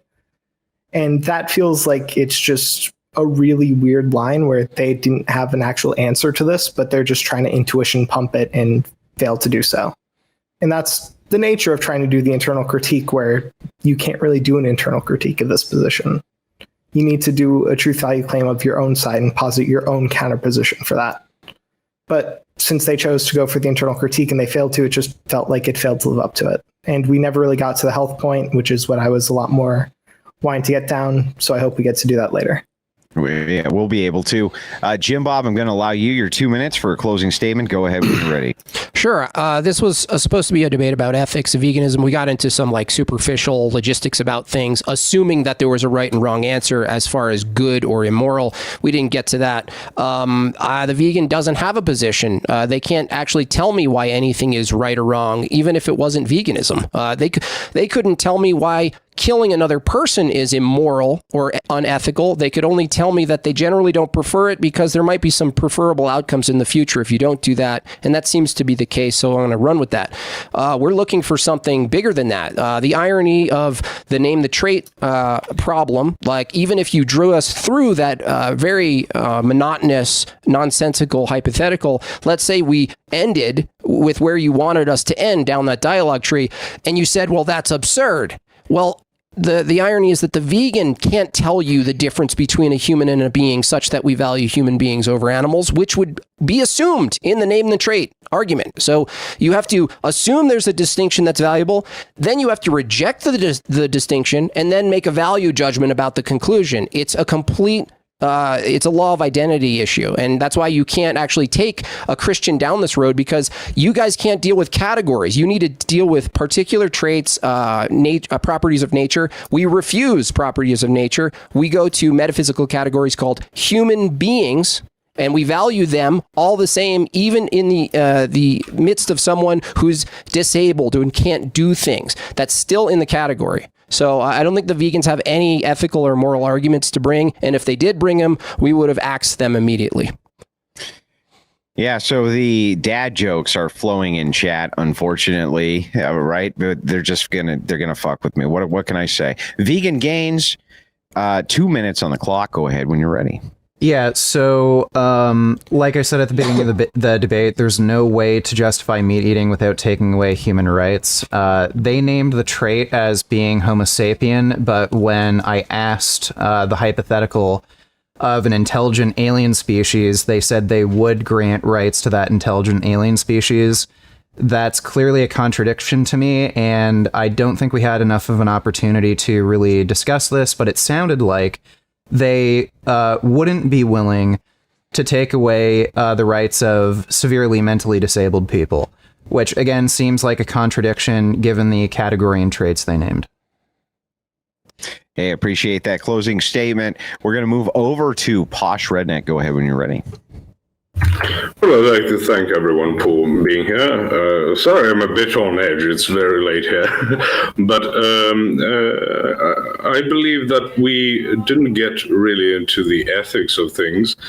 And we didn't really explore the problems of universal mechanistic materialism, as we would have the problem of having everything literally being an output of a portion of a mechanism, this giant mechanism that is reality itself, that is governed by laws, because no output would ever be any better or worse than any other output, as much as any other mechanism producing any other output would be better or worse, independent of a metaphysically different entity, such as consciousness being able to deem things better or worse. Otherwise, we're only going to have algorithmic differences, and how they play out, by the way, all would be calculable, at least in theory, not in practice, because it would require knowing all the laws of nature. But at the same time, I don't see how, even though we're not all aligned completely, neither us on the carnivorous side nor those on the vegan side, as to all of the things. So there are people who would be much more closer to consequentialism on the vegan side, and then others who would not be. But again, I believe that if we're going to have moral categories such as you're not allowed to kill animals for the sake of pleasure, you're not allowed to kill them directly, but you're allowed to kill them indirectly, I believe we are no longer in the realm of ethics. We're in the realm of specific preferences. And when we're in the realm of preferences, ethics are just as good as aesthetics. No one here can convince me that the color red is better than the color blue. You're out of time, Posh. I'm sorry. Fair enough. I've said all that. I do appreciate that very much. Synth, I'm going to move over to you for your closing. Go ahead when you're ready. You have 2 minutes on the clock. Sure. The argument given by the other side was basically just, unfortunately, whataboutisms, where they try to identify moral things they believe vegans and them both do. And I'll give the exception to Alex, who I think made positive arguments in good faith with the goal of a real dialogue, even if they didn't move my view personally. Alex's line for what makes humans valuable was our higher level of sentience. And it's true that we don't have that on average, but some humans have much lower levels of sentience, but we wouldn't say that these humans are ones who it's okay to kill and eat, even if it was convenient for health grounds, which unfortunately we never got a chance to get into. Some of them, like newborns, are even dumber than dogs, pigs, and cows. Dogs, pigs, and cows, for example, can get their own food and make some basic attempts at communicating, even if they're not very complicated. Even if the newborn had stunted growth and it would never develop into a full human being, it would still be wrong to eat that newborn or to torture it or to beat it to death with a shovel. And the other side claimed that what made humans valuable, the other two members of the side claimed that what made humans valuable was their species, in the case of Jim Bob, and their subspecies in the case of Posh. It wasn't clear that they even had a notion of what a subspecies was, or what it meant to be Homo sapiens. And if all you can say is, well, it's the species, well, the scientific understanding of what it is to be a species for sexually reproducing species would be Ernst Marr's species concept, which is that ability to reproduce and consistently produce fertile offspring. Clearly, that's not going to be more morally valuable. If two individuals were able to reproduce with each other, but nobody else in the human population, even if it was the case both of those people were severely retarded, it wouldn't mean that those people are not worth the moral value or that you can kill and eat them.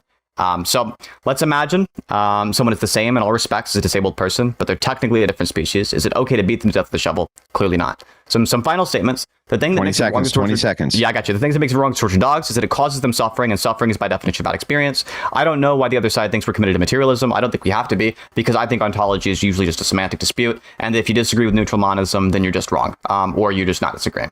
That's it. Thank you so much for that closing statement, Alex. Because I started with you last, right? Last but not least, last time. I'm also going to give you the last word for your close. You have 2 minutes on the clock. Go ahead. Yeah, primarily, I really want to get into the health detriments of veganism, and unfortunately, we didn't get to go into it. But it seems there's multiple contradictions that we saw on the vegan side. To give Vegan Gains credit, he's at least somewhat consistent when it comes to his personal actions versus his beliefs. Versus, no offense, but Corinth and Synth have not rescued an animal because it's expensive. Then, by that logic, they should also eat meat if it was cheaper, right? So it just kind of seems like saving money is the main motivator when it comes to certain things like sweatshops, but then when it comes to other things like saving animals, this doesn't play a role. I don't know. I think there was also some crazy things that were said, like Vegan Gains saying he would let his kid die instead of killing an omnivorous animal, which I don't believe for a second. But also it seems like according to their worldview, indirect animal deaths are okay. The issue is direct ones, which I think from an animal's perspective is completely irrelevant. Like, why would an animal care if you die directly or indirectly? But I do appreciate my debate counterparts. It was my first ever vegan debate, and I enjoyed it. So thank you, guys. Appreciate that very much, Alex. Now, what I'm going to do here is I'm going to take a couple of super chats, move to a caller, couple super chats, move to a caller. So hopefully we can get through everything. I also understand for the purpose of time constraints, Posh Redneck, you may have to bow out. He did tell me that earlier. It's very, very late for him. But we are going to start moving into this. I only had one question for the purposes of time. It's just something I genuinely am curious about for Vegan Gains. And even Synth and Corinth, you can answer this. I have a problem with mice in my house because I live in the middle of the countryside, right? Like my dox is out there. There's nothing I can do about that. You guys can see for yourself. It's literally smack dab between a bunch of cornfields. There's field mice everywhere. I recently adopted 2 kittens. They weren't rescue kittens. They were just like barn cats. But I brought them inside and domesticated them inside. And they're still kittens. And one of them like crawls up on my back and does the whole cat thing. You know what I mean? You know how little bastards do that shit. They do the cat thing and he makes a little bed on my back, right? Little prick. But he seems to be immediately an efficient mice killing machine. I mean, he is super effective at it. Now, they're not very good for rats. That's what the 22 is for. But they're very efficient at killing the mice. Am I doing anything wrong from your guys' perspective? Am I doing something that's immoral? Yeah, so if you have a mouse infestation that you can't deal with by other means, then I wouldn't say that's violating the mouse's rights. You're just protecting your own property and well-being. Okay. And then Synth and Corinth, I was just kind of wondering about that. By the way, treat the cats great. They're workhorses, man. Especially the one kitten seems to really just be a killing machine. Do you guys think I'm doing something immoral? You actually don't have any other option for which you can. Yeah, I wouldn't care that much. Well, I have used option. Then I have used poison, but I've also seen these mice die via the poison that they ingest, and it literally dries them out from the inside out. And it's horrible. Like you touch the mouse and it cracks into pieces. I'm not kidding. You know what I mean? I feel like the cat taking out the mouse is actually more merciful. Not kidding. I really am not. I could believe. Do you guys think? Go ahead. Sounds like out of those 2 options, I would think the cat's better. But I've seen like the vegan mouse traps. I'm not sure if they work or not. Do those things like they actually get the mice and the rats? I have done live traps. They're not very effective. The problem is they breed like fucking mice, right? Yeah, okay. They just breed like mice. So you can't even catch and release. They just come right back into the house. You know what I mean? So I feel like the cat has a ball. It seems to have more fun than a cat should be allowed to have. And my mouse problem gets solved. Does that seem fair? Well, I don't have an issue with it. If there's no other option, like why would there be an issue? Corinth? It also might generally increase utility because when you have cats, mice generally tend to avoid where cats are for that reason. These mice are going to avoid predators, so you're going to have less that are going to end up dying to unless it's wintertime in Michigan, Corinth, because if it's wintertime in Michigan, they'll risk it for the food.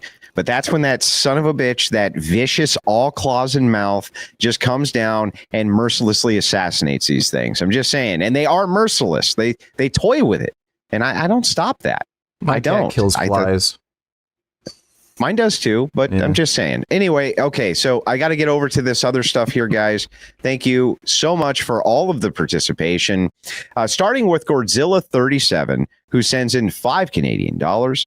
He says, let me pull this up. My brief time on Earth, I found this one little fact so confusing. Perhaps you can shed light on it. Why are vegans always meatheads? I don't. This is rhetorical.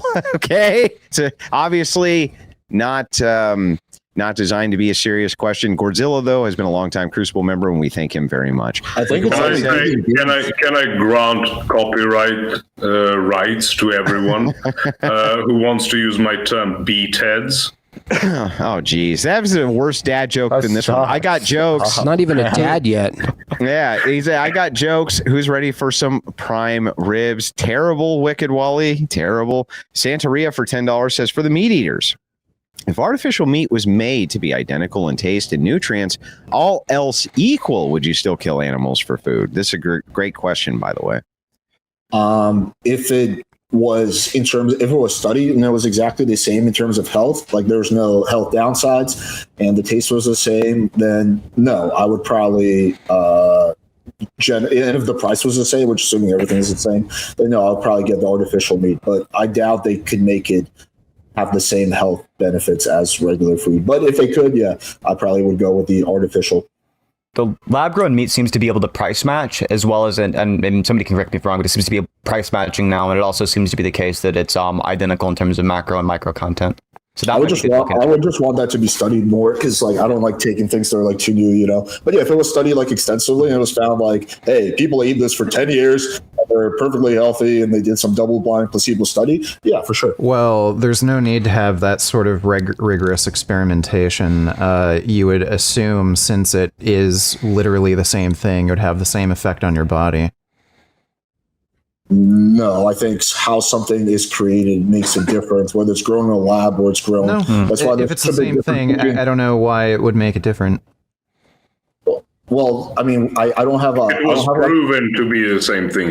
I don't have like I don't have like a device that can tell me it's the same thing. But there's a big difference. Literally the same thing. You're just duplicating animals. Well, there's a big difference between farm raised and like wild animals in terms of how they taste and in terms of the nutrients. So I would assume it would probably be something like that. But if it's actually the same thing, and I know that for a fact, then yeah. Well, you're just duplicating animal cells. It literally is the same thing. You don't want to eat all animal cells. It's skeletal muscle tissue. Growths. But again, let's deal with it as a hypothetical, not as in relation to what we have. And let's move through quick. Yes, okay. If that could be shown, also another thing to consider would be all the other things we get from animals, such as meat, such as milk, etc. That would be another point of consideration. But if we could, again, in line with the question, duplicate all of these things artificially, absolutely, and I would want all farm animals eliminated then, because they would be completely useless and would just be a waste of space and everything. My answer is short. I think I wouldn't do that. I would want to maintain the tradition of hunting for people, for animals, but for people, and that the part of doing work and the sacrifice of an animal dying, I think, would be an important aspect of valuing the food that you get, as opposed to Walmarting it. Even if it tastes the same and you couldn't tell the difference, there's another aspect of life that's missing there. Can we get people on the vegan side to also answer this question? Yeah, well, that's where we're moving. Corinth, did you have something you wanted to say on this? No, not particularly. That's like an obvious yeah, right? It feels like it is kind of an obvious yeah for the vegan side anyway. Let me move on to the next super chat, guys. The Unconventional Man for $5 says, when was the last time, or when was the last thing any of these fools debated an animal on morals or any other topic for that matter? LOL. I debate my dog every day. I yell at my cats all the time. They're retarded. I feel like mine's kind of smart, you know what I mean? But what he's asking to the vegan side is like, you can't debate with animals. So it really just comes down to you and whatever your preferences are, doesn't it? I'm glad we have a translator for this guy's like incredibly broken English. But yeah, no, I think that he's asking, when is the last time any of these... No, no, don't do that to Andrew. Look, what was the last time any of these fools debated an animal on morals or any other topic for that matter? I don't think that you have to debate. I haven't debated like a really stupid person, and I mean, I guess I have debated stupid people all the time, but you haven't debated a person who's really stupid and them done very well ever, right? And the same is true for animals. If you argue with an animal, they're not going to do very well. They won't argue at all. You have to debate. Some animals will bark back at you. So that's not an argument. The idea, neither are much of the things that you said in this debate, but that's fine, right? Like you can still have an argument even if you're not making good ones. You're retarded. So you're so mad. So the point being, just because somebody can't make a good argument doesn't mean that they don't have moral value. I think that Jim Bob, despite the fact that he's made no good arguments in his entire life, still has moral value. If you're wrong to torture Jim Bob. Because I'm a part of a category that can make arguments, unlike a dog. I don't think you're part of that category. I'm sorry, Jim Bob. Cute. You're not part of the good arguer category. I love you. All right. I'm gonna move on. I'm going to move over to a caller. Like I said, I'm going to take a few of these super chats at a time, move on to a caller. Peacecraft, you've been waiting very patiently in the background. Now listen, nobody violate the TOS on this. I would love to keep this VOD up for everybody to see, including you, caller. Peacecraft, go ahead, be very brief and get through it very quickly. Go ahead. So Vegan Gains, I have 2 questions. And because Andrew doesn't let me ask more than 2 questions. You stated that your moral philosophy was deontological and that you were concerned about rights violations. While the debate was going on and I tried to Google a list of animal rights, when you were referring to animals having rights, were you just stating that they have all the rights inherent to human beings? Well, I come from the position that animals should have the same rights as human beings, so that's what I meant. It's not that they currently have those rights. Perfect. That's fine. I was trying to find the list that you were pulling from or what you meant by that term. That doesn't count as a question. I just wanted to clarify before my first actual question. Okay. You stated that your moral philosophy was deontological and that you were concerned about rights violations. Would purchasing stolen goods from a third party then make you a party to rights violations? How do you delineate the death of insects or stealing the foodstuffs of animals, which you claim have equivalent human rights, only to then turn around and absolve yourself of all moral consideration just because you're a third party? How do you delineate between, say, the immoral application of chemical warfare on human beings and chemical warfare to include neurotoxins against other living organisms in the case of pesticides? If you hold that animals have equivalent human rights or should have them, how did these farms lay claim to their habitat?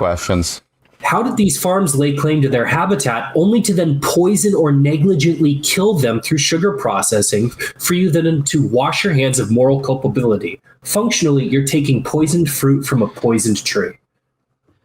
Yeah, so chemical weapons actually aren't banned for use against people. It's only the Geneva Convention that bans it in warfare. The police actually deploy chemical weapons all the time. For self-defense, you're able to use chemical weapons. So pepper spray is an example. What is it? The gas that they use makes you choke and cough, irritating. Yeah, tear gas. So let me clarify, or let me consolidate. That's CS, by the way, is what you're looking for. CS gas. I believe those are disanalogous. But if you hold that these things ought to be done, or it is okay for one group and thus okay for the other, we ought be able to use like VX9 or Strike 9 or Zyklon B against humans in the cases of lawful and legal warfare. No.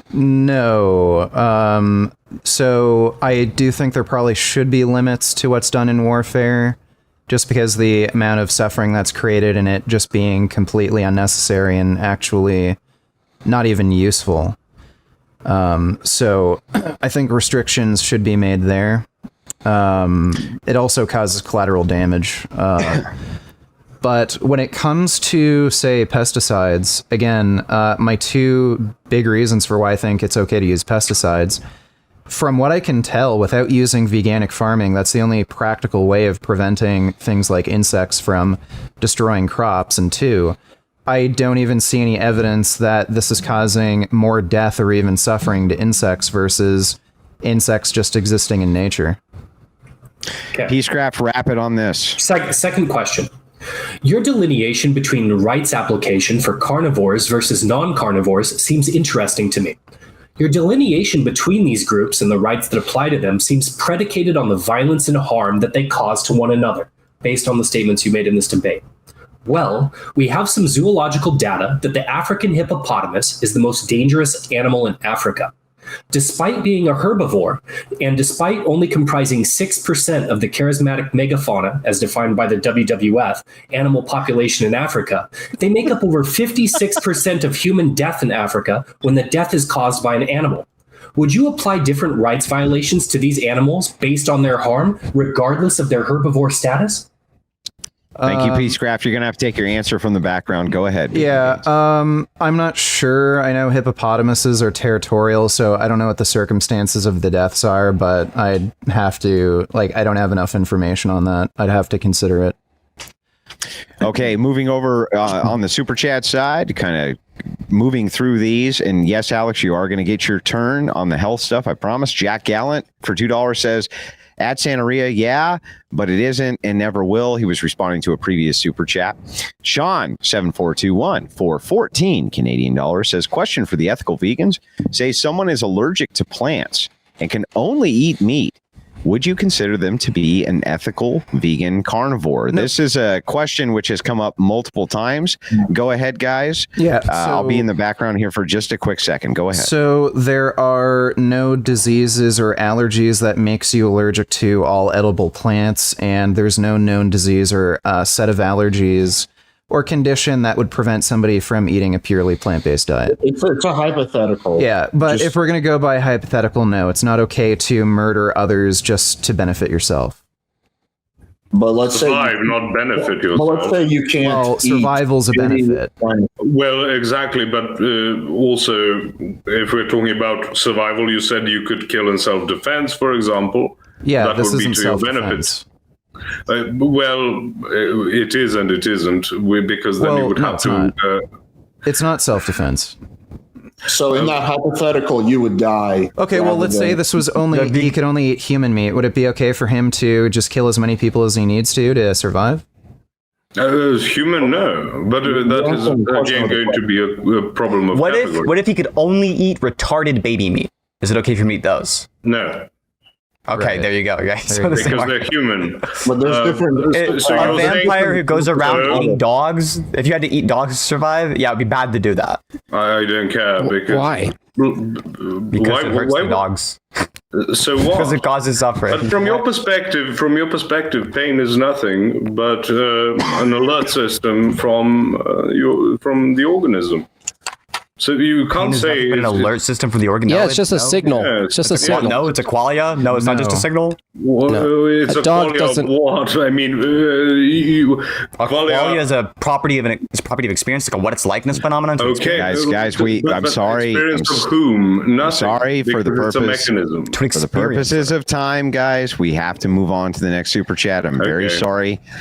Richie sends in $2. Says Alex is more powerful than they anticipated. Now it's time for you to flex, I guess, Alex. You want to give us the flex or what? Vegan Gains did the flex. I'm not as jacked as Vegan Gains. So I guess that's a no. Spyro says, does in the let people talk do? Does synth let people talk do? Does synth almost talk do? There we go. Spyro sends in another $2. Says the exact same thing. Well, no, I guess it doesn't. The question is do. Oh, a different question. I do. Yeah, as a matter of fact, I answered that one. Does in the answer the question though? True. If you ask me a question, it's ambiguous. I'll clarify and answer all the questions for you. Richie says, I'll give Synth credit. He engaged with me in good faith, and I enjoyed the discussion. I enjoyed you too. I did too. $2 from Richie. Oh, sorry. Go ahead. I just want to say something in Latin to sound even fancier. Oh, well, that's fair. Dead animals are fine. I got sweet food. VG. Do us talking about your sugar. Chewing. Richie sends in another $2. Says HRT. Come on, dude. Be respectful to the debaters. Richie, $5. Even though for Corinth, I feel like this is a fine critique. I make it myself often towards him, even though I do consider Corinth to be a friend. Richie, for $5, says it's not something that requires a study. Do combines kill animals? Yes, stupid. Anybody have a response to this? Yeah, it doesn't matter. Cars kill human beings. Does that make it okay for me to murder you? Gotcha. Well, in order to allow Richie, I think, to follow up, he has called in, and we'll move on to the call. Hey, what's up, Richie, man? go ahead when you're ready. Hey, what's going on? Yeah, I guess, shit, I wasn't planning on defending my super chats, but, yeah, why not? The whole thing, like, you guys got into this, like, ridiculous debate about whether or not more animals were killed on a regular farm versus your own farm. Absolutely, you understand vegan gains that when you're using combines to harvest, it kills animals. You understand that, right? Yeah, it's very, very few, but it does kill animals. And if you drive cars, it kills human beings. So does that make it okay for me to kill human beings? Well, right. So yes, we should ban cars, right? No. You think we should ban cars, Richie? No, that's a consequence of vegan gains. But this is I'm not a consequence. So if you're going to mention this, like, what's the contradiction with my moral view? Your moral view has nothing to do with it. It's more like right, then we agree. It's a practical understanding, right? So like if what's the point of bringing this up? Just what's the contradiction? If your problem is that animals are dying, it's not. They're not. Well, they are. That is my your problem. Isn't that right? animals are dying. My problem is that their rights are being violated. Animals that aren't carnivores are dying, right? So unless you can prove that combine harvesters are somehow violating their rights, then well, I don't believe that animals have rights, but I'm trying to like meet you at your own terms, right? So like if you're not okay with omnivores or herbivores being killed, then how could you possibly be okay? Oh, just herbivores. Okay, my mistake. If you're not okay with that on a moral level, then how could you possibly be okay with combine harvesters harvesting? I don't necessarily have a problem with deaths or killing. My problem is with rights violations. So people die in traffic accidents. I'm not going to ban cars, and I'm not going to arrest people if the accident was no fault or not negligent. One response here, Richie. None of that logically follows. That's all. What? Do you know what logically follows means, Richie? Can I ask the question? One response. You can ask the question, make it very brief so that we can move over Richie, to the as well. Where's the logic not connect there? Okay. If you are consistently opposed to animals that are herbivores being killed, but you need sugar on your food. Buddy, you're just ignoring what I said. You didn't track at all, Richie. I'm not ignoring anything that you said. It doesn't logically follow. Can you vegan gains does not have a problem with the killing. It's the rights violation. The disconnect involved. Yeah, so what is the rights violation? No. Okay. But he said specifically earlier that he didn't care that a carnivore would kill a carnivore. He cared that a carnivore would kill an herbivore. Right. There is like a distinction that he is making between these two animals. Okay. So if that's the thing, right? Like the herbivores are the thing that we need to be protecting. Mm-hmm. Okay. And you need to have sugar on your food, and you're killing the herbivores because of that. Can you demonstrate why it's a rights violation? Like, that's the problem. Why do herbivores have rights, but carnivores do not? Well, carnivores might have where's rights. The distinction? The issue I have with carnivores is that they are guaranteed to violate the rights of other animals. They have to kill. That's why I don't care if a carnivore kills another carnivore. Probably reduces rights violations. And carnivores die more frequently than not from starvation because nature is a cruel world and being a carnivore is hard. Good. Okay. I'd rather that than them survive. Okay. All right. Last point. I know, like, people make it fast. Make it very fast. Last point. Are you familiar with the Yellowstone? The reintroduction of the authors actually. Yeah, the authors actually revoked their own paper and said that everything in it was false. It was totally fake. Yeah, what actually changed the flora and fauna was climate change, and the only thing that actually controlled the deer population. The only thing that controlled the deer population was poaching. wolves had no effect on the actual deer population. Alex, I think you did way better than anybody was expecting.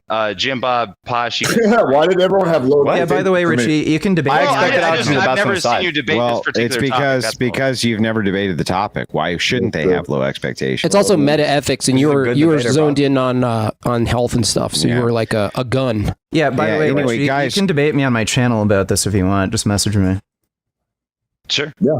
Okay, guys, and we can get that set up, and I'll put you two in contact. I'm fine with doing that. Richie, thank you so much for the call in. Can I give a short just question? I'm sorry, we don't. Posh, I'm sorry. It will be one sentence. We can't. Okay.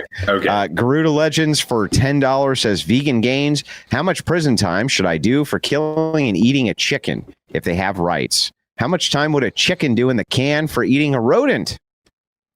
Well, I'm not sure how much time a person should get for killing a chicken. Presumably as much time as they would get for killing somebody of equal level of intelligence and sentience.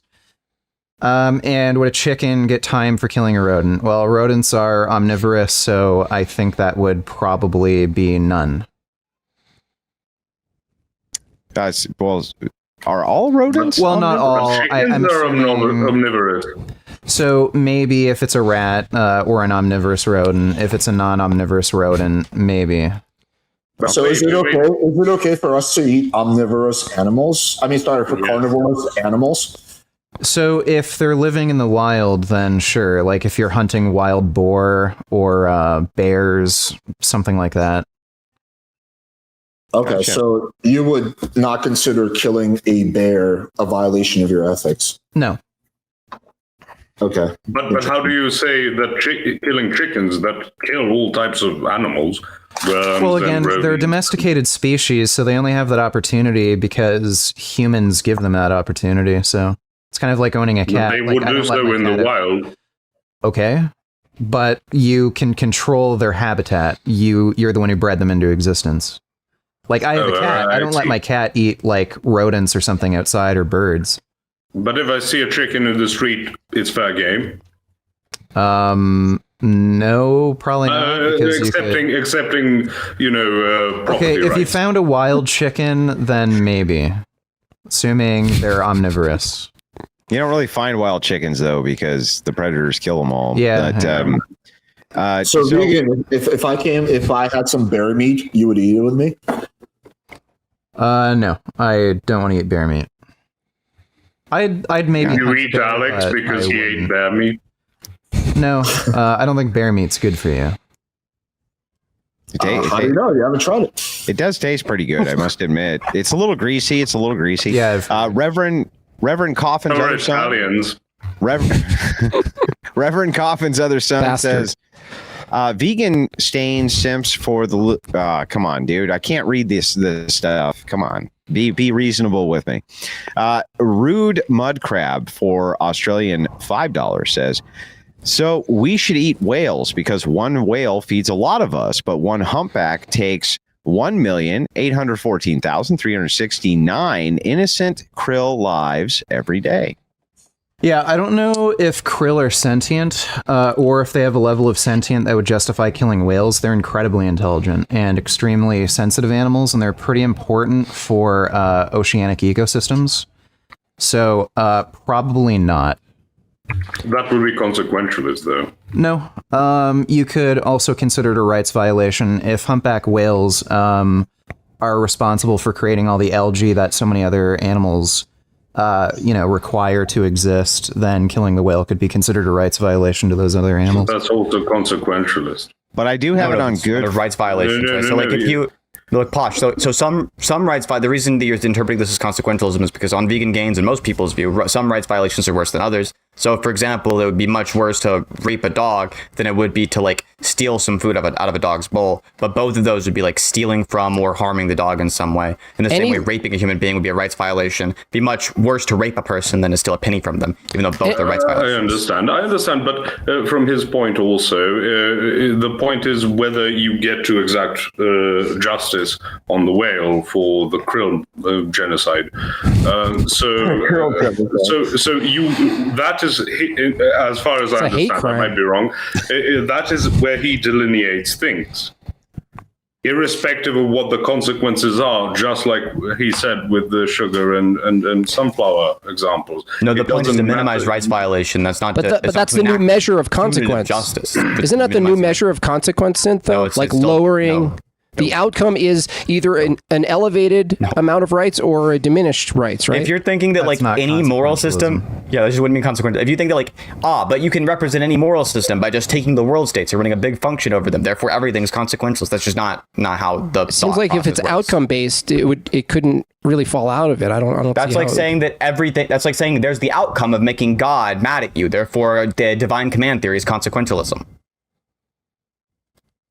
Yeah, it doesn't work. Your argument doesn't work. No. I understand The what you mean. I deontological would duty disagree on to that. engage in producing the best outcomes. Therefore, consequentialism is just deontology. So would you reject sugar? Reject sugar. What is the connection? What? I don't. You have a duty. It's like brainwashing. Reject sugar. Reject sugar. Yes, exactly. But he said it You with think- a Sor. Hang you on, he think did say it with a rejecting- Saruman voice. How can you possibly refute the Saruman voice, Synth? You can't, and you know that you can't. So Bosch is just- sitting on a big now, 1984 save Big the Brother land screen with saying the like, drink your brother corn syrup. Drink your corn syrup. all right, hang on. I got to move to the next ones, Sugar guys. was promoted by the establishment, not the other way around. Actually, that is true. That's- That is true. It was. The Smoking Patriot for $5 says some shekels for cigs. Lord knows I need them. Thank you very much. I appreciate that. Richie for $2 says, curious how these vegans resemble vegetables. Okay. Spyro sends in Canadian $5, says at the end, give Synth and Jim Bob. I did do it. I did. And it was actually a lot of fun. Reverend Coffin's other son. He says, the problem with veganism is it assumes an atheistic worldview. We who follow Christ do not value humans the same as animals. We believe in human supremacy. Atheistic vegans need to get to that. Yeah, so veganism does not assume an atheistic worldview, and there are vegan Christians. They're called Seventh-day Adventists, and there's passages in the Bible that would suggest that God would want animals to be treated well, and for humans Additionally- to eat only vegetables. That, like the Garden of Eden. What type of food do you get in a garden? That's the type of food that God had. We had a intended whole for humans, debate according on to this, Christianity. but Additionally, there's like a Literally wide variety of commanded. different. There's a wide variety of different religions other than Christianity. Like plenty Yeah, of them but just that's- describe that- veganism directly. Like That's what I deism would has disagree it's with. totally compatible with veganism. It's not necessarily atheistic, even though you folk might subscribe to atheism. It's not necessarily. It's a non sequitur. Yeah. Just Well, out of and curiosity, monks are often vegans, by the way. Yeah, but Jainism for the purpose is of also abstaining. not- totally compatible. Well, so is Sikhism. do you guys Orthodox- think there's a correlation between veganism? Like, do you think if you take like the average vegan person, he's more likely to be atheist than like the average meat eater? Do you think there's any correlation there? I'm not sure. If My we guess would be exclude yes. Seventh-day Adventists, Yes. then probably. guess I would would be say yes, a because of the- 100% yes. Yeah, my guess would be yes. My guess would be yes. My just because guess would both be yes, require yeah. a higher level of intelligence on average. So yeah, I would assume so. Yeah. Atheists are higher IQ on average. Left wingers are higher IQ on average. Vegans are higher IQ on average. Makes sense there be some correlation. Yeah. All right. We have empirics on But that. they also suffer from more mental illness on average. They also suffer from all kinds of problems. So that's not even A lot true. more So the on mental average. illnesses that you're talking about are things like depression, mental illness. Some mental illnesses are more That's common among different. right-wingers. That's mental illness. Some are, yes, that's one mental illness, right? But there are a lot of mental illnesses. And Some are you more suffer common among from right-wingers. almost all of them, Some- far more than everybody else. Some of them, no, that's not even remotely true. There are It plenty is of mental true. illnesses. For schizophrenia, you think is more common among left wingers? Yeah, but No. this is not something that could be physiological rather than just mental. I agree it's physiological. Physiological is in their neurology, their brain, the thing responsible for their mind. Yeah, which means so it's mental. but when you're talking about a mental illness where you cannot pin down what is physiological, which is many of them, it does seem that the curse of the high IQ or people who are in that category do suffer from these in a much more significant amount. No, I totally agree. Mental illnesses that emerge because of the fact that you like analyze the world in a certain way, those are going to be more common among the left. But mental illnesses that emerge because of the fact that you have some neurological disability, those are more common among the right. It makes perfect sense to me. I don't know. Is that true? That's what Are physiological mental illnesses or what you would consider to be like something you can point to physically? that's the argument you just made. No, it's not. The argument that I just made is that people who generally speaking, at least by the data that I've seen, the higher your IQ is, the more prone that you are to things like nihilism, which can lead to these other mental illnesses. Yeah, but people with things like depression are lower. Or sorry, people with things like schizophrenia are lower IQ on average. So you're saying, do you think then that just the predilection towards being right wing would lead to more point two physical ailments? It's the opposite. I think that it's the case that a lot of things that make your brain worse at working make you more right wing. There's a correlation between being bad at thinking and being right wing. Worse at working? Being low IQ. Yeah, worse at working. Yeah, worse at functioning. Your brain's bad at your brain doesn't think as well. Sorry. Yeah, your brain doesn't think as well. Yeah, your brain doesn't think as well. So you're more likely to be right wing because right wing beliefs are formed by a bunch of cognitive biases. And left wing, and what do you think left wing? I love rational, ice cold utilitarian analysis. All you need to be left wing. I just actually quickly looked it up. Andrew is correct. Intelligent people are, I think it's at 20% more likely to have mental issues. So not super. Yeah, I agree. No, I totally agree with Andrew on that. So moving on from here, Reverend Coffin's other son for $5 says veganism is one of the worst religions. All right, I'm spent on super chats. Good night, panel and Crucible crew. Hey, we appreciate it, Reverend Coffin's other son, and thank you for the super chats and the support. I need to get to another caller, guys, and that's exactly what I'm going to do. Tepio, you've been waiting very patiently in the background. Go ahead when you're ready. Hello, can you hear me? Yep, we can hear you. All right. Thank you for bringing me on. Andrew, you're a huge inspiration. Actually, as you were talking about monks are often vegan, I was actually writing that down at the exact same time. So I feel like that's a sign from God. If the vegans in the chat want to remain vegan, they should probably just become Orthodox. Also, you said that left-wingers have higher IQs, but right-wingers are happier. I'd just like to point that out. Also, so somebody mentioned how... your audio cut out. I didn't hear you. Also, you're asking questions, right? We gotta go one at a time. This is sure. I do have questions. Hang on. To be fair, hang on. To be fair, I understand that the panel would like these questions directed, but the callers do have a limited amount of time, and it is their time. So let them say what they want to say. Go ahead, caller. Thank you. So somebody said that saving your child from a pit bull or something would not be a moral thing to do. I was just wondering, where do your morality, where do your ethics derive from? What's the foundation for your morality? Nobody on the panel said that. Raise your hand if you think that it's wrong to save your child from a pit bull. Yeah, no hands. Alec. It's immoral to not. I think he might be misremembering something about. The only thing I said was you don't have the only thing I said was you don't have a moral responsibility to intervene if a pit bull was attacking somebody. And so if a woman was being graped on the street, would you intervene? Well, yeah, I would personally intervene. Oh, but you wouldn't intervene if a child was being brutally massacred. Okay.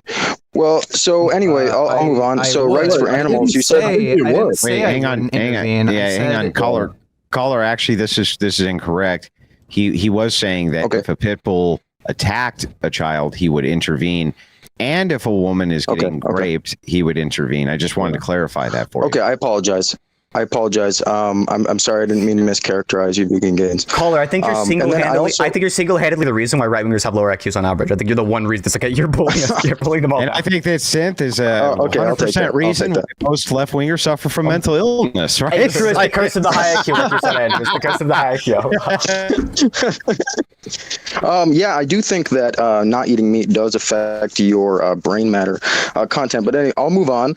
So rights for animals. You said that rights should have the same. Or animals should have the same rights as humans. So do you think your dog, your vegan dog, should have the freedom to travel, the right to congregate, the right to liberty, pursuit of happiness? I'm sure he'd be happier eating meat. Did you guys actually say same rights? I don't recall. So I believe my vegan dog have the same rights as, say, a human being of like equal intelligence and capability. And they probably wouldn't be any. So intelligence? Are you a eugenicist? Yeah, so they probably wouldn't be any happier eating meat because if you look at the data, vegan dogs and cats seem to actually be healthier on average. Doppler, what is the connection between what is the connection between you have a higher IQ and so there are some things that you can do that other people can't, and thinking you're a eugenicist? What's the connection there? Do you know what eugenics is? Well, so you're saying you were bringing up the point that it's better to kill carnivores than omnivores. So it kind of made that connection in my mind. Yeah, I do have an answer for that. I'm actually giving you the answer. So, it's funny that you think that was Toplo. Yeah. So where do you derive your morality? Why would you say? Why would you say that it is? It's okay. Vegan, we got to talk about Wait, is where do you So derive you're your morality and deriving. answers to You're questions? saying. I'm sorry. All of you. Okay, I'll tell you. I'll tell you. So you're saying that you derive. Caller, I'm sorry. Stop. We can't have it descend sorry. into chaos. Be very concise Yes. with your last question, please. Yes, thank you. So what I was saying is you are basically deriving the validity of rights for something from its intelligence level. So would you say it's okay to kill a child or a retarded person? No. No, but they can't vote. Retarded babies can't vote. Right, Toplo? Retarded babies can't vote? No babies can vote. If you're a retarded baby, do you can you think the vote? position was we That's can true. kill the retarded babies and like the other animals that like we killed? Well, no, because you were just saying this. I'm sorry, because you were just saying that it would be better to kill something with a lower intelligence. You have a very low intelligence, and I think it would be wrong to kill you, Toplo. I Your actually Down think syndrome it is not a probably reason to kill Okay. you. to kill It's him Tapio. because he eats meat. probably. Tapio, literacy, not Right, eugenics. So you guys are eugenicists. That's not eugenics. No, I That's just eugenics. killing Very because you're clearly fucking evident dumb we're not. fuck murdering other people. Do you think it's a eugenics position to kill serial killers? Sure. I mean, you could make that. You could make that argument. Sure. Tapio, Yeah, you're a You're dysgenic retarded. experiment. Toplo, Yeah, log you off. could make the argument that this is a eugenics program. I mean, because they He accidentally you pressed could the say that button. the genetics We in had to do favor of something with their killing behavior. people with low intelligence. What's that? Are we in favor of killing people with low intelligence? You were making a case that it would be an animal with lower intelligence than an animal with higher Yeah, intelligence. are we saying that's okay to kill people with low intelligence? We're vegans. Well, we what's the don't difference eat between animals, humans you and dumb animals? fuck. What Are we saying that's okay to kill Nobody animals? knows. Tapio, Tapio, perfect. Are we saying it's okay to kill animals either? You said it would be better to kill an animal with lower Are we saying intelligence. it's than- okay? Is this a good thing to kill the animals? Answer Something the being question I'm better does not asking make it you. okay. Tapio, you can stub make your it okay? toe, or I Well, there's can lots of shoot things- you in your there's knee. lots of Dude, things that which we is do. the All better right. thing to It's do. better to punch Gentlemen, somebody than gentlemen. to stab somebody. Punching Try to isn't remember that good. this is the caller's time. Let him try to get his words in. Last thing, Tapio, then we have to move on. Go ahead. Okay, thank you. So I'm a steel worker, and I basically need to eat meat. Otherwise, I will shrivel up and die, and I won't be able to do my job properly. So what do you Show your guns. recommend for people Show who your have fucking labor guns and guns. sit around behind Show a your guns, computer? dude. You guys Show your guns, huh? You got more muscle than me. I haven't eaten meat in 13 just years. show my guns. Yeah, there's the biggest person on this I panel. just got a Vegan gym Games, membership, The most so- yoked person. Nobody's gonna argue with that even, right? You know, Vegan, but aren't you a larger than you. professional Well, bodybuilder? how is your gut health? How does your stomach health feel? What do you mean my gut Does your health? tummy feel good after eating 30 pounds of carbs? Well, I don't eat 30 pounds of carbs in one meal. Obviously. All right. It was an exaggeration. Caller, thank you. I do appreciate your call in. Unfortunately, I have to move on. Thank you so much. And I have to get over to the super chats. Now, Alex, this is where it's going to start to open up for your portion here. I'm sorry we had to kind of do this in a bit of an unorthodox way, but I wanted to make sure that I could get to everybody's chats. So kind of moving through here.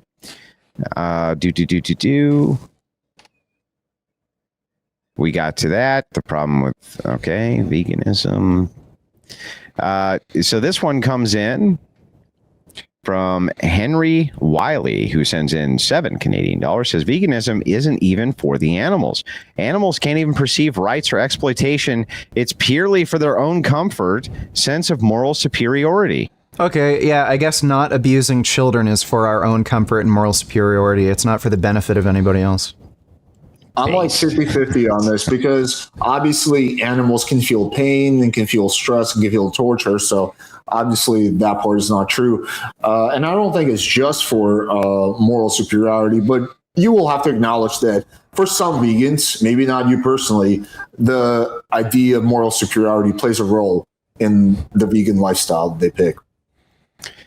$10 comes in from Garuda Legends, who says, doesn't Vegan Gains violate the rights of its cat by not letting it choose if the cat wants to eat meat or vegan food? Removing choice and forcing a rabbit diet upon a cat is a violation of its rights. Well, whatever food I give my cat, I would be technically forcing it to eat that food, right? So I don't know exactly how you're supposed to introduce choice to a cat without just letting it outside. And if I were to let it outside and eat whatever it wants, like hunt squirrels or rabbits or something, that would violate the rights of those other animals. So by giving it vegan food, that reduces the most amount of rights violations. Vegan, where do you get the vegan stuff that you feed your animals? I'm just legitimately curious. Yeah. So we feed the cat Benevo vegan cat food. It has all the nutrients cat needs, including like. What about for the dog? And then the dogs, they were eating Natural Balance vegan formula. Then we tried the Benevo, and then we went back to the Natural Balance. Okay. Okay, so kind of moving on from there. This one comes in from Spyro, who says, I want to say that even though Synth was a bit annoying, everyone, including him, had some banger arguments back and forth. This was one of the best debates I've seen in a while. Good job to all around. And hey, all of us on this panel are glad that you enjoyed the content. Imperious sends in $2, says, just sending love. Spyro is a dirty son of a bitch. And then Spyro responds with, why is Simperius such an asshatado? Okay, fair enough. Imperius sends in $2 to respond and says, Spyro, learn English, maple drinker. There's nothing better than when people fight with super chats. Hey, that's fine. Spyro responds with $5 Canadian, outspending Imperius and saying, here's some Canadian English for you, Imperius. You're a hoser. Circle G sends in a super chat for $5, says, if the manufacturing of Adderall hurt and killed animals, would Synth stop taking it? Good one. You need to be on Adderall, then you'd be able to focus more on the debate and the arguments, and you'd ever make any chat that's ever of relevance. You've never in your life done that. Just fucking laugh. Just laugh. That was funny. That was fucking funny. Yeah, it's like it was okay. Yeah, it was okay. I've heard better roasts. Okay, go ahead. Roast. That's a good one. I want to ask the vegans this: if there is an inoculation that makes people allergic to meat, would you advocate for it? Oh yeah, absolutely. And would you give it to your own kids without their consent? Oh yeah, you would. There's an inoculation that made people allergic to raping. Would you give them it, Jim Bob? That's a behavior of like answer my question. An act. Don't be a worm. Answer the question. No, I wouldn't. You wouldn't? What about raping babies? No, I wouldn't give them an inoculation. But it would stop you'd want rape babies. to occur? Jesus. Is that what I said? Jesus. Well, you're choosing for it to occur. Yeah, you're doing the same thing the last quarter. Possibility to occur. No. I'm giving human beings the freedom and liberty to act on their will. Rape, right? It's really important to have the free will to grape children. No, it's free will isn't actually important. A moral, I think that's a moral. Important to be able to grape free children. will to grape babies. I'm just curious about this. Have you guys ever seen the movie A Clockwork Orange? Yes. I haven't. I've been meaning to watch that. The whole point of the movie is to say what happens if you do take away the will of a person to do violence and grape and things like this. Right, but within the exploration, it kind of makes the determination that this might be actually very fucking bad to do. Well, that's because of the experimentation and everything being done. It's like if you could just give somebody a shot so that they couldn't commit grape against children, I think we'd all be in favor of that. That's essentially what they did do in the movie. How about think about committing grape? Why stop at grape? Why not thoughts? Sometimes the themes of movies promote messages that aren't true. How do we get? That's true. I'm just saying that I think it's an interesting. It was an interesting concept to see what happens if you do take away these things that we consider these base instincts, especially ultra violence. It could actually be detrimental. I just think it's interesting. If there was no other side effect, but it prevented the grape of children, why the hell wouldn't you? Why wouldn't I? Because I believe that that God wants children to be graped. Are you going to let me answer? Yeah, sure. God does actually let things happen and let people act on their will, and I think that's the only way you can actually have good in the world is if people have free will. What if you could put up a net around babies that made people sick when they entered it with the intent to rape? What? No, because then you're causing harm. Would that be okay or bad? If there was a net that you could put up where if somebody enters the net, And they called have a the intent house. to rape babies. No, it's your house gives people the intent to rape babies to walk into it. It makes them sick. Are you talking about barriers to rapists? I'm talking about a magic fucking dome, Jim Bob. A magic dome that if you walk in and if you walk a magic dome you can put over children that if you walk through and you have the intent to rape that kid, you get sick. Would that be okay to do? Sick? How? You're already sick. What are you talking about? No, Are you retarded? You throw up. say you get can't sick? stand anymore. You like start shaking. You're throwing up. You're physically ill. I don't All even, the ailments that you get in a Clockwork Orange from trying to do It's violence. a baby raping force field. It's a baby raping force field. If you come in and you want to rape a baby, you start throwing up and you can't rape the baby. Grape. Grape. You can't grape the baby. Damn, how many people are trying to grow babies? Jim Bob, can I will say, like, I agree. I will agree with Vegan Gains on this, like, because raping babies is against the law, right? So I don't really see any harm. If there's no side effects, no downsides, I don't think none of that is possible. But if it wasn't a hypothetical of giving people that injection to prevent something that is illegal. So yeah. By the way, Jim Bob, they may actually have a computer chip in the future that they can implant in pedophile brains to prevent them from being attracted to children. You think that would be a bad thing? Yeah. This is and this Laughing's not a counter to the position. Have an argument. So this is an idea from somebody why would who it be has God telling him is thinking about that the same as acting on it? No, but I'm talking. So then why would I take away the thought from someone? Well, let's not just the say thought, acting. it's the I would want attraction holy shit to children. I would want to take away the thought from people who have the attraction to kids and want to fuck kids And because that eating would make- steaks. And Holy eating shit. steaks. And eating Listen, steaks. Listen, Jim Bob. Listen and entertain. Yeah, listen to you this argument guys. for a You guys are second. fucking Listen and entertain insane. This argument. What if you gave somebody therapy that made them not want to fuck kids anymore? Would that be bad to do? Give them therapy? That made them not want to What fuck kind of kids therapy? anymore. What kind of therapy? You fucking sit them down and you talk to them and make them not want to fuck psychotherapy. kids anymore. Just Yeah, if you could talk them into other What's the forms, difference? but taking away their because you're But you taking would away take their No, because you're taking away their will to think and manage their thoughts. Well, But it's so is illegal. psychotherapy. It's illegal. Well, Psychotherapy. What if not a person, taking that away. What if a person was acting insane and you could like put a chisel up to their head and give it a smack in a certain part of the brain?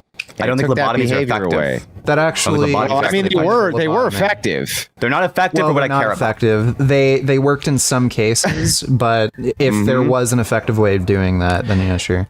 You know why I wouldn't open that door, you guys? Because people like you would actually then make it okay for people not to think about eating meat or not think about this or not think about that. But you can get rid of these bad behaviors now. I mean, you literally could. They would take this little thing, put it up against your head, and give it and that would take away these bad behaviors, including I think if from somebody the. chooses- What are you talking about, Andrew? Are you talking about a hypothetical or what? No, this is reality. This happened. Lobotomize people. They're not going to have What exactly is the name of the much choice treatment? in it. They would take a small tool Lobotomy. and put it into your skull, and they would you're hit talking it about with lobotomy? with a hammer. Yeah, they would hit it. Well, Well, the thing usually is they'd go through lobotomy the takes eye. many forms. They could do chemical lobotomies too, but they would often just actually smack it into your skull, destroy a part of your brain that was associated with these thought patterns, and that would solve it.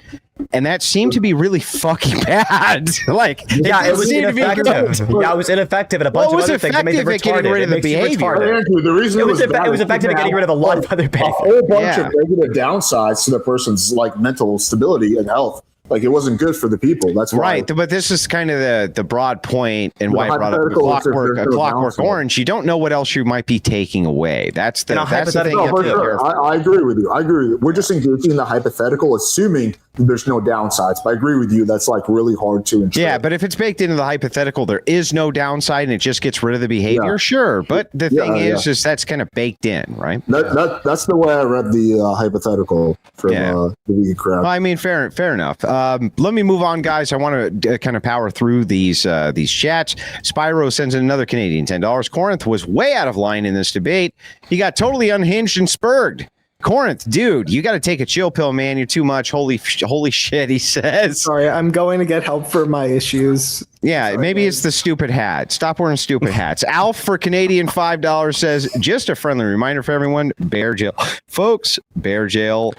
That is all. You're welcome to respawn vegan gains. I don't even know what that means. like eating Like again, bears. I don't see what's absurd about trying to prevent carnivorous animals from violating the rights of other animals, and if putting them in captivity is a way of doing that, then it's a way of doing that. Gotcha. Imperia still arguing, says, joke's on you, Spyro. We Irish invented being hosers. The Irish have never invented anything. Spyro, for $5 Canadian, says, joke's on, or sorry. He says, because the Irish are descendants of Greeks.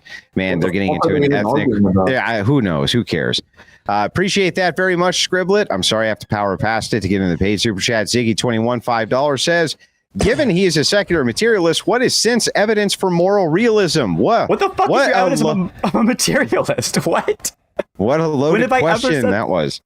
Yeah, when have I ever said anywhere that I'm a materialist? In fact, I've specifically argued that I'm not a materialist. Like, what are you talking about? You're an idiot, Siggy. You're retarded. So my evidence for moral realism is the fact that we have the reason we have evidence for math, we have evidence for moral realism. The evidence are the fact that we have a first-hand account of these things. Same evidence. We can experience it directly. You can experience bad experiences. You can experience good experiences. You can understand those experiences have an inherent good or bad aspect to them. It's very obvious. You can have a first-hand experience. If you've ever felt bad, you've got the evidence of moral realism right there. How do you experience a number, though? Like, just for an example, you think, and you experience it in your mind. Through what sense, though? What material sense? Imagine there being a one aspect, a oneness to a thing, or a two-ness to a thing. So you can imagine there being one of a thing or two of a thing in your head. No, but let's to the ethical point. I mean, there have been plenty of cultures which were pretty brutal. The Aztecs, lots of Mesopotamian cultures, yes. Central Asian cultures. So what would you appeal to them? The fact, the same thing I would appeal to on all the other stance-dependent domains. They knew less. They had determined less. They didn't have the same They didn't have the same mathematical proofs we do, even though they're deducible. Right, but the same kind of axioms that were already available to them. Right, there are people in the past who listen. There are people in the past who had less access to the kind of things that are stance-dependent already. They had less access to stance-dependent scientific truths, empirical truths, moral truths, and mathematical truths. And over time, we've gotten more and more access to them, which is why the left is continuing to win. I don't believe. Well, I do believe the left is continuing to win, but that's why I believe the world's not going very well. But at the same time, despite the fact that less babies are being raped, that less people are being murdered on average, that the crime rate's going down over time, that the less people are wiping their ass with leaves, the world's going much worse. Now list the bad things. Yes. Do your best. Left wingers wipe their bums with toilet paper. The birth rate is going into the toilet. That's what I'm saying. Demographic collapse is the birth rate. Inevitable. Yeah, the birth rate is one aspect of an issue that we could fix by making mild adjustments to the way that we incentivize people to breed. Let me go back to the point I was making. If someone says that it is morally superior to have the powerful rule, the strong rule, just go ahead, try to kill anyone you can. Again, we would have Roman culture. Rome was not particularly, unsuccessful as a civilization on a historical analysis. We have plenty of them that just go and crush the weak because the powerful have moral jurisdiction over them by merely being their society was incredibly unstable. They were reliant on slavery, and they had power changes. Lots of societies are unstable. Our society is unstable. Okay, guys, we can't. But Rome lasted a lot longer than the United States, for example. The United States. So far, the United States is 300. The United States is the longest existing government on planet Earth. There's not a single government that has existed longer than we currently do. If you want to go into what is the same government, because you have China's the longest existing civilization. It's not government. Yeah, it's not the same government, is it? You know it isn't. Exactly, but I would argue that the American government is not qualitatively the same government. But guys, we can't. We can't stop. Since we can't stay here. We have to keep going on the super chats, guys. This is the Senate is not elected. Didn't used to be. He's arguing there. All right. We're moving on. Spyro sends in $5 Canadian. If you could empirically prove being a vegan contributes to climate change, would veganism be morally wrong, or would nobody still give a flying fuck, Synth? If you could empirically prove that being vegan, it depends on how much you contribute to climate change, right? So we're weighing and balancing different factors. It's not just one factor. It's Why a did bad I thing have a about feeling not you had a purse dog, Alex? I had a gut feeling. It's Yeah, it not couldn't be mine. a big giant bulldog or Nah, big German Shepherd. It's a little my fucking dog. purse dog. It's my girlfriend's dog. I have a big Siberian Husky. I'm just watching my girlfriend's dog. Oh, well, now I have to cope. Okay, moving on to Wicked Wally for $2 says, sounds like those whales are serial krillers. Wicked Wally deserves a timeout, except he's a mod. He does the timing out. $5 Canadian from Spyro. If a herbivore went around raping humans, would it be okay to eat herbivores? If Probably. the only way Eat to prevent dolphins. them from graping would be to kill them, then sure. What Okay. if the end of graping required like a huge elevation in graping in the short term? Would you support it in the short term? So you have to Not like sure. grape all the grapists to stop them from graping? No, not them. I volunteer. I got it handled. Okay, I got that shit handled. Let me know where they are. Why does that not surprise me? Go You ahead, guys just Bob. want more grape to go around. I'm here stopping it. I'm out here on the front lines of graping the grapists. Fighting fire with fire. but they will realize it's not that big of a deal. So you're probably It's true. set yourself up for that one. So- Moving on, Canadian $5. That sounds like a from compliment. Spyro again says, if a Christian is a vegan and they die, do they immediately go to hell, or does God just permanently put them out of their... Oh, dude, they're getting too brutal for this, Spyro. I can't even get into them. William Smith for 14 Canadian dollars. I have a sample for you. I want to bid on that SIG contract. Let me know. SIG contract. I don't. Cigarette, maybe? I don't know. Yeah, cigarette con. I'm totally confused. If a lot of vegans are left wingers, does that mean they bring the average IQ of the left wingers down by 100 points, or Vegans down are higher by IQ on 200 average. points? They're higher IQ on average. Wasn't Hitler a vegan? I'm just saying. I think he's a vegetarian. Yeah. But- Okay. Henry Wiley for $2.79 says, "Oi, I made more in-depth dono chats to read those. I'm powering through these chats fast as I can, guys." Aaron P for $2 says, "What's the best vegan food?" If you're talking about health and longevity, probably beans and lentils. What tastes the best? Meat flavored food? Depends Like on your ribs? personal preference.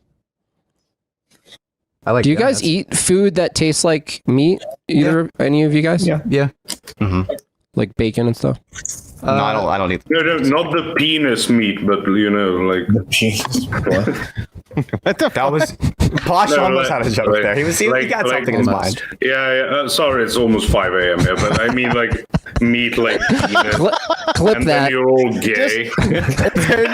enough. I enough. gotcha. All right. Richie for $5 says a shot that prevents grape is called. Oh, dude, you guys are you're going way too ham here. William Smith for $7 Canadian says phenomenal movie reference. One of Kubrick's finest. That and the moon landing, I think, were two of his best. The movies. Moving over to $5 from FB. It says atheism is so senseless and odious to mankind that it never had many professors. Isaac Newton. Well, Isaac Newton was also autistic.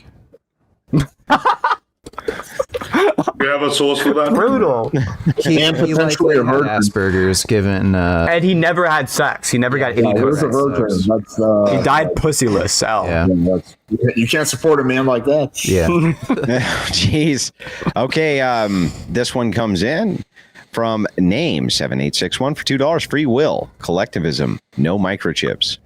Coming in again is animal experiments on carnivores moral. That's a great question, actually.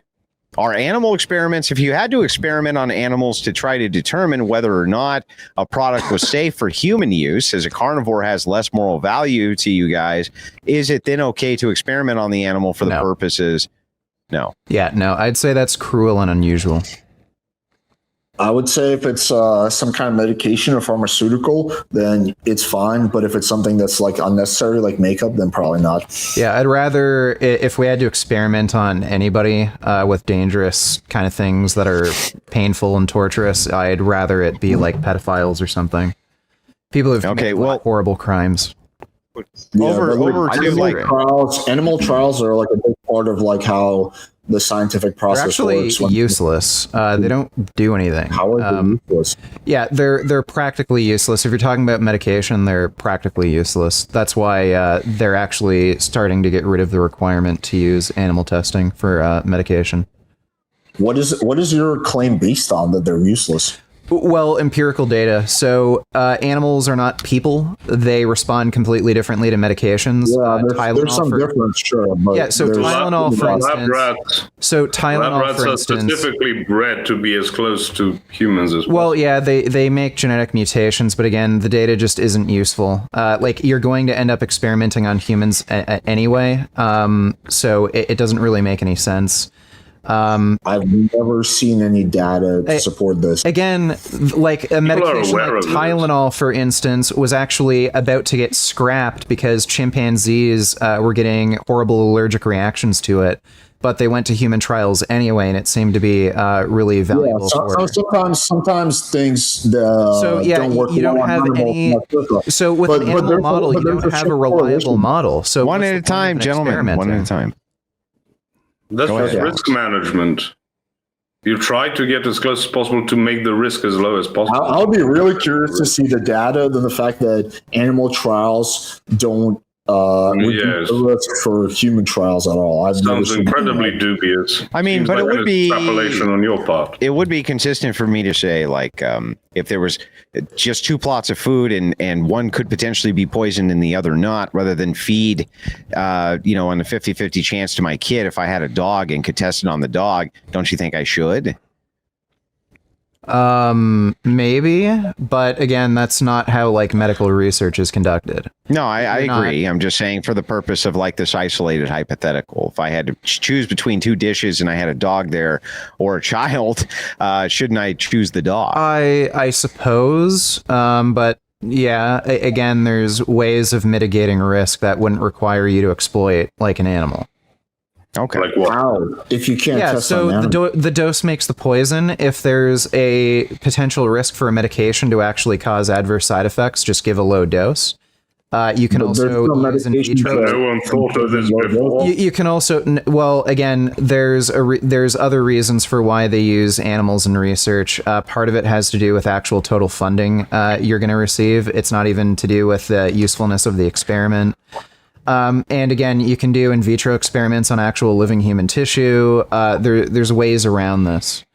And again, guys, animal models are unreliable. So what's the point of using them to begin with? I have to move on. We're already over the 3-hour mark. I'm trying to kind of power through this a bit. Tapio for $5 says, it's fun triggering the vegans. Wish you would have let me finish one sentence. Thank you for trying to keep it orderly, Andrew.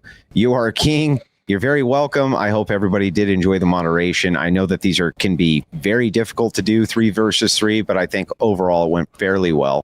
The Jolly Llama, unfortunately, I cannot read that super chat because a certain word that triggers YouTube. Henry says veganism is not left wing since it doesn't actually give more power to the working class. It actually removes the ability to self-sufficiently homestead. That seems like a legitimate criticism. You guys have a response? Potatoes. It's not left wing or right wing. It has nothing to do with politics, in my opinion. I disagree. I think that it does have an involvement with politics, but I think that it's like I don't think that being left wing is about how much power you give the working class. I think if there was no working class and it was like either you're a capitalist living off of automation or you're homeless, I still think you could be left wing by being on the side of the homeless. I think left wing is when you're on the side of people who are the disenfranchised, which is why I think veganism is left wing. But you can be right wing and be a vegan. Of course, yeah, you can be right winger. You can be a right winger and have some left wing views. Like you can be a right. We do actually have right wingers in the chat. We do actually have right wingers in the chat who are vegans. We do. Yeah, it's rare, but there are even some vegan Nazis. Mm-hmm. Andrew, I looked at the comment that you wouldn't. Yeah, we can talk about that offline later. Yeah, no problem. I'm just gonna finish these up, Alex, and then I'll let everybody get on their way. Okay. Spyro sends in $5. Says my girlfriend's dog said every embarrassed base dude who owns a purse dog. That's funny. There's pretty clear evidence that I don't own the dog, but yeah. Yeah, I fight climate change by eating those grass munchers, the cows. That's how I save the planet. Prove me wrong. Because you fund more of them existing by eating those grass munchers, dumbass. If your position is to reduce harm, can you prove that the consequences of giving government the authority to force behavior changes via chemical injection wouldn't become more harmful than free will? I'm not sure that that's something which is demonstrated. He's actually using kind of the Clockwork Orange argument, saying you could be doing more harm than good by blocking these behaviors that you find to be unethical. 100%. I was engaging in the hypothetical, assuming there's no downsides, but there most likely will be downsides, and there most likely will be consequences. 100%. Yeah. So you were just engaging in what was baked in. In other words, if they say baked into the hypothetical is there can't be any other problems, then yes, you can bite the bullet because who cares? But under the assumption that there could be, some type of mitigating risk, which would be absolutely likely. Can we agree that probably microchipping people's brains might not be the best idea? Well, I think especially with targeted therapy, you're probably going to see a lower risk of something bad going wrong. Yeah. Yeah. So like microchipping is probably not preventing somebody who has an attraction to children being attracted to children, something like that. Well, you have no idea because this technology is not even out yet. This is purely your speculation, which you might be right about. It does exist. It's just that there's a microchip that makes you less likely to rape children. Not no, but the technology does exist for microchips to do behavioral. So one example of this, Alex, is there are technologies which are available that are designed to shoot chemicals into your brain. They can actually be transmitted into you just via your hand or inside of your arm, and they actually send out a chemical which is designed to do, behavioral modification and things like this. And this is likely the microchip in your brain is not interfacing with your brain, but rather it's excreting some type of chemical every once in a while or something like this. Okay. I've never heard of this. So this is old technology, man. So I'd be really curious to take a look at an article later. So there's actually legit technology right now, like microchips that will prevent you from raping a child? I don't know if it's that sophisticated, but there is definitely technology which exists that could produce chemicals that would go to your brain that might help in the prevention of some behaviors. Okay. Yeah, and even including nicotine reduction, by the way. Even nicotine, there are things which can excrete chemicals that help you with that. I never heard of that. Yeah, in some states, they actually force convicted pedophiles to take medication that removes all sexual desire. So there's chemical castration. Yeah, I've heard about the medication. I've never heard about the chips. So these are trial things, right? This is not generally open for the general public, but this has been experimented with since the 60s. In fact, this is old technology, putting something inside of you that every once in a while opens up and it releases a chemical. Sometimes they use psychedelics. That was a big one for like MK Ultra. I know about the psychedelics. Andrew, after the debate, can you send me an article? I'm curious to look at that. I can. The Air Force actually released a whole thing on it. It was interesting. Wicked Wally for $2 says Newton didn't understand the gravity of decisions. That was fucking awful. Name 7861 for $5 says, would it be moral for aliens who are more sentient than humans to eat humans? That's an interesting question. No, it would not. Only virgins. Okay, we only got a few more here, guys. I'm sorry. $20 comes in from Joseph Newton. Says Synth does too much Ritalin. Corinth doesn't do enough, and Vegan Gains does just enough. That's it's kind of funny. $4 from Henry Weil says veganism is supposed to be for the animals. Animals don't understand rights or exploitation. They just don't want to suffer. Regen animal AG mixed with pharmaceutical is the most pragmatic way to bring the suffering we cause to animals and the economical damage down. Did anybody want to respond to that? Yeah, you do not need regenerative agriculture. You don't need animals for regenerative agriculture. No evidence of that whatsoever. So I don't know about that claim. Henry Weil sends another $4 super chat and says, think about it. You're never going to convince a growing number of thriving animal-based dieters and ex-vegans. Animals don't understand rights, so worrying about them isn't for the animal, it's for your own comfort. Be realistic. Neither do babies. Babies don't understand rights. It's still wrong to beat babies to death with shovels. What a stupid argument. I was like, everyone on this panel is a vegan. All the vegans here were convinced to veganism. We weren't born vegans. So obviously there are effective means of convincing people to veganism. You could sort of argue that babies are in a state of development. Yeah, if they were stunted, it would still be wrong to beat them with shovels. If babies brain developed, stop at 2 years old. It's not a disease to be a dog. It doesn't matter. It's irrelevant. The outcome's the same. Categorically, no, not really, because you would have to treat an aberration in one species as the same as a normal state of affairs. If genes mutation, gentlemen, develop identical to a dog, but you just had technically had human DNA in all other respects, it would still be wrong to beat you to death with a shovel. Hang on, gentlemen. Last super chat of the night. $5 comes in from Alex. No message entered. He just wanted to show support for the channel. We appreciate all the callers. We appreciate everyone. Alex, I'm sorry you didn't get as much of a chance to get into this as you wanted to, but I want to get you ask one question. You can, yes, of course. Okay. So I wrote this down. Corinth, in your opening statement, you said the only deficiency with a vegan diet is cholesterol. So could you tell me how someone on a vegan diet gets B12 or omega-3? Supplements or supplemented food. So then for B12, it would have to be a supplement. For omega-3, you can get it from ALA. But so then cholesterol is not the only deficiency. Cholesterol isn't a deficiency on a vegan diet. Cholesterol is not an essential nutrient. Your body creates it. Yeah. Right. So it's just like dietary cholesterol, not just if you have to supplement something, then it's deficient in the diet. No. No, it's going to be your supplements are part of your diet. Those supplements, if you eat supplements, they're part of your diet. Like practically everybody would benefit from taking a supplement. So I don't know what the issue is with taking a B12 supplement. Like you take testosterone. Does that mean something in your life is deficient? I mean, is it a really big deal to take a supplement?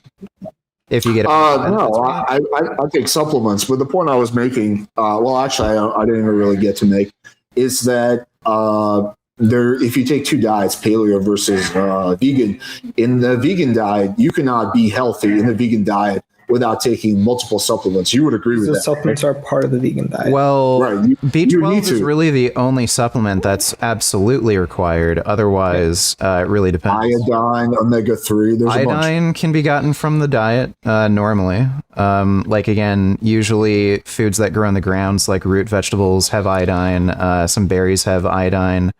You're going to get iodine from different foods that have it like added in. Okay, omega-3. How are you going to get omega-3 from a vegan diet? Yeah, so you get it from ALA, and your own body converts it into EPA DHA. So like, what's it called? Like flax seeds. That's in the form of alpha-linoleic acid that gets converted to EPA DHA. In your own the article I read was that vegan people are more prone to depression because they're deficient in omega-3. No evidence whatsoever that omega-3 is linked to depression. If you actually look at randomized trials, not an effective treatment for depression. Doesn't seem to do anything. Okay. I think we should, I mean, I'm down to debate you on this, by the way. So yeah, I'm down to do, and I will be happy to host this debate between the two of you if you're happy to come back to the Crucible. I appreciate it, guys. I got to let you all out of here. It's been 3 hours 20 minutes. Posh stayed the entire time. Posh, sign off first. Shout your channel out, right? Tell everybody where they can find you. You can find me on the Posh Redneck on YouTube.